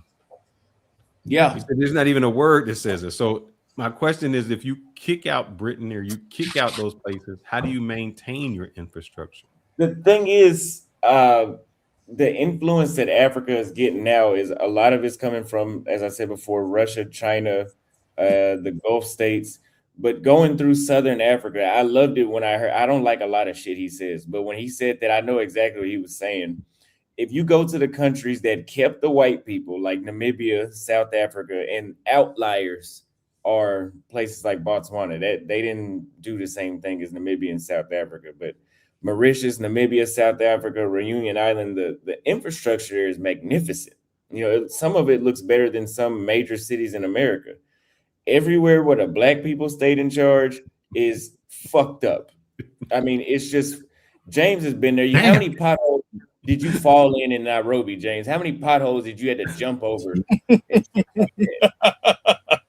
Damn, James, you fell in potholes, bro? Dude, no, Austin did. See, Austin forgot about it. He was the one that fell in a pothole. I saw it before he fell in it. He bust that ankle up. And the thing about it is, he didn't do it once, he did it twice. He tried to get me. But yeah, one thing about Nairobi is they really don't give a shit about the people or infrastructure. All they care about is pocket, just like Trump. I mean, I would have to say it's not only Kenya, but it's Nigeria. Look at what happened to Joshua when he went back after winning the boxing match, and his two trainers died. Right. Well, you know, Ronan, see how they handled that? Holding him by his arm to guide him out. I was like, you don't do that, man. Ronan, I was scared when I saw that happening. I was like, I hope his spine isn't hurt. To add on to your point, Ronan, they didn't have an ambulance. They had to put him in a police car. Yeah. I say about Africa is white people and Asian people and Arabs know how to be corrupt. Africans do not know how to be corrupt. White people with balance and moderation. The balance. The number one example that I always use is if the United States has $1 trillion budget for the military, they steal $100 billion by charging $2,000 for a screw, $10,000 for a plate. You wouldn't know until you looked for it though, because it's so efficient. In Africa, they get $1 trillion, they steal $999 billion, and then when they get invaded, they don't have bullets, they don't have helmets, they got Soviet era equipment, and you like, but y'all got this budget. Where did the money go? They got a Bentley. Yeah, and you know, a Rolls Royce. Someone got a private jet. Oh, and a private jet. I remember I was on a panel one time, and someone made a great point. They said South Korea and Kenya gained their independence relatively at the same time. But yes. look at the difference of infrastructure and quality of living. We know, trust me, I'll be the first one. I love South Korea. Hopefully, I'm going. God willing, I could go there during New Year's to Seoul. Right.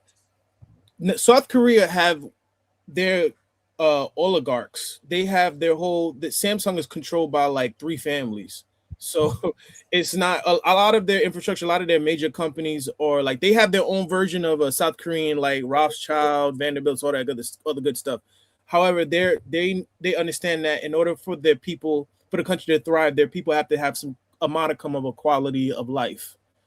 African countries don't know how to do that, like what Austin was saying. So, like I said, they both gained their political autonomy around the same time, but one is night and day, right? I mean, think about, I always thought about this. Why is it that it's cheap? A flight from anywhere in America is cheaper to go to Asia than it is to Africa. Bro, look at this. It's cheaper to fly from one country to another. In Africa, it's expensive, isn't it? Right. Yeah, I just did a video.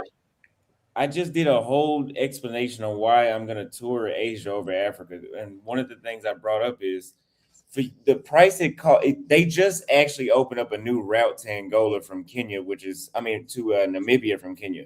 Or they have direct flights twice a week, 2 or 3 times a week from Angola to Kenya.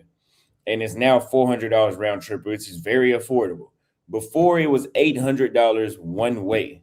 I don't give a damn unless if you were coming from South Africa or Namibia, you were going to spend $800 one way, no matter where you were coming from in the continent.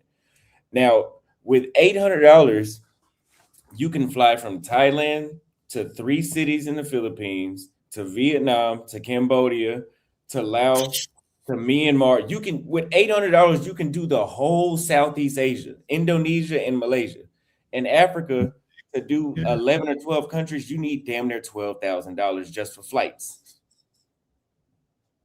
Yeah, it's crazy. I don't like the fact that to any African country, a lot of the flights from New York cost at least almost close to over $2,000, right? We're talking about West Africa. We're not even talking about East or going to South Africa. But then if I want to go to Japan, it could cost me like under $1,000. Like, what class? Economy prime, or are you talking about business class? Just basic. I'm talking about basic. No, I'm talking about bare bones. No. All I'm saying is when I went to Japan, it didn't cost me more than $1,000. It cost me like roughly $9 and change to go to Japan in the late August, early September. But if I want to go to Nigeria or Senegal, it's going to cost me almost $2,000. $500 to $800 to get you from America to the Philippines. One way. And that's what I'm saying from New York. Now it's even cheaper if you're coming from the West Coast, right? No, I was in Houston. I was in Houston and flew direct into Taiwan. Yeah. But I'm do you saying think the country is better run by, I'll say it, white people? Damn. Austin, you live in Africa. African is, pro-black, but do you think that, or it's black, but do you think the country is better run when it got the white people? Yes, I did a video about it, and I never posted it. I went a little too hard because it was when I went back to Namibia the second time, and I was like, wow, I'm driving by the oil change shop, and I'm like, they got on their shirts, their company shirts. When you're in East Africa, West Africa, they show up in a dirty ass polo with a backpack with a drill and a jack in their hand. And like, the only reason you know that they are here to fix your oil is because you call somebody. Otherwise, you would just think it's some random person, I don't know, doing what. And so they have that level of profession. Like, for example, the buildings that be collapsing in Kenya. They're not buildings can collapse anywhere, yes. But the amount and the frequency that they're collapsing is nowhere near in comparison in a place like Namibia. Like, it's just they take their corruption. Let's say corruption is lower in those places. That's what that really all stems from. Corruption is lower, so they take their practices more serious. Because I'm pretty sure no African politician is like consciously saying like, yeah, I don't give a damn if that building collapses or not. But money is the root of all evil. So if you get paid $1 million to shut up, you won't care.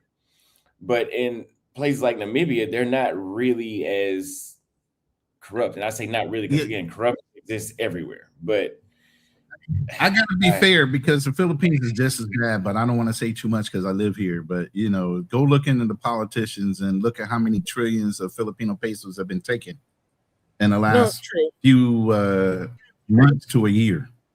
But this is where I think the caveat is, the X factor is because Africa is filled with resources. That's the difference. I think that's the biggest. It's like, damn, well, okay, we expect you to be a little bit corrupt and take bribe money, but goddamn, like, you're a country thriving with resources. You mean to tell me you can't build a functional, developing country? You don't have to necessarily be first world. You don't have to be a part of what's called the G08, like I forgot what they call like the 8 top countries. I forgot what they call, but they always have their accords or what have you. But you don't have to be a top 20 country economy in the world, but at least be functional. Like, you should be able to have people can come in and out of your country smoothly for tourism, for commerce, you know. Let me read this quick because I guess they think they own us something with this one. So southern states of America are worse than some African countries. That's bullshit. You So must be out your mind, man. God damn, hell here's the no. thing, right? In if you want to bring up African countries, one thing that Texas, Louisiana, well, let's leave Texas out of it because they're not as messed up as Louisiana, Mississippi, Alabama, Hold on. places of Georgia, right? Those places have corruption that maybe you can compare. Let's use Louisiana. Maybe they have a fucked up, their shit is fucked up. Not to Africa's extent. At least Louisiana has Section 8, food stamps, Clean water, relatively. clean water. I mean, when you're talking about Africans, most African countries, if you don't have money to eat, you won't be eating today. You don't have nowhere to stay, you're gonna be sleeping outside. We literally have a government that gives us shit. So that's not you can't even compare those. I wanna put things into context also, Austin. To whoever who said that in SM 1426. I'm from New York. If I go to Texas right now or Mississippi, I don't have to get shots for dengue fever or hay fever or Zika or the Zika virus, right? Also, another thing I wanted to say too, damn, I lost track of it. A third of Nigeria doesn't have a power grid. God, dog, and they got the nerve to come to America and act like they running shit up in here. God, dog. Man, you should. I be cooking when I be cooking with, and it's crazy because I'm not FBA. Surprise, surprise, right? I'm actually my parents are Jamaican, but when it comes to the Nigerians, when they would talk about, I don't understand why these Americans they don't do this or they don't do that, or they'll say oh, in Nigeria we take care, we provide fully 100% for our woman, and I'm like, I be cooking with fish grease. I'm like, oh, you mean the same Nigeria that a third of their country is without a power grid? I mean, you're living still in the dark ages. Like, come on now. And this is not, I'm not trying to ish on all Nigerians, but there's levels to poverty, right? Yeah. You got that right. It's levels to poverty for sure. Let me not to mention we also got free education. Some African countries don't have free education. Like you literally, if you don't have the money for anything, you don't get a lot of things in African countries. I'm glad you said that. As far as even learning your ABCs, like literally, all you have to do is expose your country to free education. You can use AI. It's easy. I mean, what are you safeguarding? I'm glad you mentioned that. Put it out there about the education, because check this out. Compared to America, right? Where do rich people send their kids in America? They send them to Brown, they send them to Harvard, they send them to Yale. Where do the rich Africans or the rich African politicians send their kids to go to education? America. United States. or Europe. Mm-hmm. Yeah. So there's, like I said, there's levels to this. So you can't be talking about. Yeah, I think Putin said it. Putin said it best. He said, Africa is just a cemetery for the people. That they send your kids for education, you send your money to another bank, you send everything else, and the only time you come back to Africa is to die and get buried. I didn't hear that one. That's crazy though. I gotta go. You did say that. I gotta tell you this. We're always talking about giving back to Africa. Just one thing you can do is just pay teachers to go out to Africa and teach the kid for free, which has been done. Oprah did it, even though I don't like Oprah. But that's giving back. Oprah did it, and she got found in the Epstein files. Oprah did that. That was an agenda thing to create. Yeah, I think it might have been. Oprah is crooked as fuck. That was to create feminism, because if you found out, a lot of the teachers were found out to be PDFs and lesbians and what have you. Keep in mind, Oprah was the one who went after Michael Jackson the most, and you know how Michael Jackson is in the Epstein files, right? You know about that, right? Yeah. But this is why I say this is why I say if you did mandatory military training and you did at least 2 years, 1 year of deployment, you would have a greater appreciation. Our worst ghetto is so much better than the worst of a lot of these countries. That's why they can come here and thrive in our environment, even though we think it's a disadvantage. It's 100% advantage to any other country that's coming from that type of poverty into our nation. they are still winning. Let me, And that's why they still thrive in environments where we feel like we're disadvantaged. You have no idea how privileged you are, even in the worst ghetto of America. It does not compare. The first time when I joined the military, it was 1997 when I was in Turkey. And it was the first time I seen real poverty. I grew up in Bridgeport, Connecticut, and I knew then that where I grew up was still the hood, but it wasn't that bad because one of the hoods not too far from there was called P.T. Barnum, even though all of pretty much Bridgeport is P.T. Barnum, but this one was called P.T. Barnum. And their ghetto just seemed like it was worse because it felt like it was dangerous all around. We weren't even allowed to go there. Our parents we couldn't even go to PT. And when I went to Turkey, I saw people with no legs and one arm crawling around, dirty and smelly as hell, asking for money. Dirty, smelly little kids grabbing on our clothes, giving us weird stuff and flowers and dried biscuits and telling us to buy it. I ain't never seen anything like that.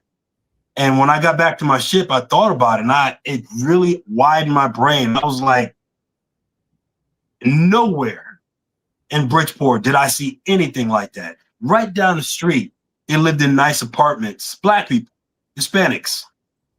Was not poverty. I didn't even want to call Bridgeport poverty anymore. I couldn't, because even the worst situation in my city where I grew up is nowhere near as bad as what I saw in Turkey. Let me read a couple of these super chats and we'll continue on tomorrow. Judicial J says, just know that if you're messing with America's money and oil interests, they're taking you out. They have very much proved that. Geopolitical analyst Jeffrey Sachs been talking about how America has been fighting Israel's wars for the last 30 years and the state of the country. Plus, look up the definition of Greater Israel. I've heard of that. Cameroon, my ancestral country, France, was created a policy since 1971 to extract 80% of the country's GDP. Yes, so France is the worst colonizer in the world. Look at Haiti. Haiti prides themselves as being a free nation. They fought for their freedom, but they actually paid for their freedom. There's not one French colony that's not a territory right now that is in a shithole right now. Yeah. Like if you go to, like some people will say like Reunion Island, what's the one in French Guyana in South America? But those are still territories. Martinique, Guadalupe. Yeah, but the ones that got complete independence are fucked up. They designed them. They're the worst ones to be. I think honestly, you probably had it the easiest if you was with the British. At least they did. So America at least came from the British shit. The French. I was gonna say the French is so bad that when they would leave African countries, I forgot which one it was, they would literally take the infrastructure off the roads, like destroy the roads that they created. So they'd be like, okay, we're not gonna leave you guys with nothing. You know what I mean? Yeah. Only to allow 20% on loan from the reserve to operate in their country. The continent needs to become a military state. I could see that. If I was an African country, I would move like Asia and build into the future instead of dancing on dirt, drinking fake alcohol, snatching chains. Yeah, like you said before, Asia and Africa got freed from their colonizers around the same time, like 50s, 60s, 70s. And Asia is night and day. Like Malaysia is night and day. Vietnam, let's just compare Vietnam to any African country. Like it's night and day. Nigeria, and they were still communists. Nigeria has 232 million people and has a GDP less than that of New Zealand, which is 5 million people. Wow. So that's all I have for y'all today. I appreciate y'all coming up. We've been on about 3 hours, 20 minutes. Y'all just hit me up on the back end of Ezra. I think you have me on Discord. And we can do this again tomorrow. I'm going to try to do these daily again and just post vlogs maybe once a week. So I want to say appreciate you guys in the military. I didn't genuinely appreciate you guys. Salute to you guys. This was great. I want to say to everybody, just keep read. Black men, you must read to be informed. You need to be on top of things. You want to gain respect from everybody. What Malcolm X said: be a voracious reader. Try to be. If you're the smartest person in the room, leave that room and go to the next one. You know. I appreciate it, Austin. Thanks for having us up, man. I hope that your chat just get some education. They were nicer today. Yeah, they were nice today. I was on their side, you know. Next Yeah, time they didn't come from me, man. That's pretty rare. Yeah. We'll do something. Now you got to bring the PhD man back and yeah, we got to have. Yeah, I want to come after him, but I didn't get a chance to get to him. I didn't either. You know, James, we in the same group chat. That's Jared in the group chat. Yeah, but I don't want to do it. I don't want to have no group chat. You know, I don't want to do it. I just don't like people posturing. I just don't like people posturing, saying that they have a top secret clearance and they're posturing themselves. I don't want to fight. I just wanted to get more insight on where his perspective comes from, because that's the better way of having a panel. Like if I say that Israel is the most powerful nation in the world, the things you should ask me is, why do I think that? Don't just say no, it's not. Here's why I think it's not. Ask me, why do I think that, and then go from there. That's a better way to have a panel. I would agree. Yeah, I think from that perspective, and that's why I say you need to read, because me as a civilian, I was able to just drop facts about different things, and he had to concede a point, and then as soon as you guys came up, he's like, all right, let me bounce, because he couldn't just. He was struggling with Fearless. It like all other three of us came in, we would try to. We were like intellectually jumping him. You know what I mean? Like, well, I mean, it's hard. It's hard being pro-Israel, man. I mean, I don't even. If you pro-Israel, shut up. Not really like shut up, like yo, shut your mouth. I mean, like just be pro-Israel and then listen to let people give you information and then take that into consideration. And once you do that properly, you may not be so pro-Israel anymore. Let people correct you. You gotta let people correct you. You know what I believe? A lot of people, and there are people, unfortunately, because I consider myself somewhat of a conservative, but I believe, unfortunately, in this space, there are a lot of grifters that what they do is they watch Fox News and then they regurgitate. They have these big channels that we all know about. A lot of black conservatives in this space. They'll watch a Fox News clip and then they'll regurgitate what's going on, or they'll put up a clip. Like there's a particular person, he'll put up a clip of Iranian Americans talking about they're glad that the country's being liberated, or Venezuelan Americans, but they have no kind of geopolitical thought. They don't know anything about the country. They couldn't explain to you the history between them and us and America. I mean, us but and we them say, as a I must say this, and I know Austin wants to get off, but we talk about the Magna people and they follow like Trump like a religion, but we pick our own people as black people and we never either condemn, try to verify, we just go with them. For instance, I'm having a debate on Friday and I called Dr. Sabi a fraud. No, you can't call that man no fraud. Like, wait, one, he ain't even a doctor. But no matter how that goes, we still we blame MAGA, and we say they can do things without proof. But even in our own community, we worship the people and say that what they do without proof. So we just as guilty as others. We just follow a different kind of God, as we would say, or idol. Yeah, it was a great discussion, you guys. Thanks for having me on. Be safe. Oh, Thank by the you. way, Austin, I'll be in Brazil. I got to give you the details of what's going on. I'll be there in like 2 weeks. Hopefully. Oh, with the details of Floyd? No, not that. It'll be my first time going. No. It'll be just my first time. It'll be my first time going to Brazil. So I'm excited. All right, yeah, hit me up, man. I'll give you some intel. All right, for sure. Be safe, you guys. All right, Be thank safe. you guys again. All right, brothers. Thanks, brother. Take care.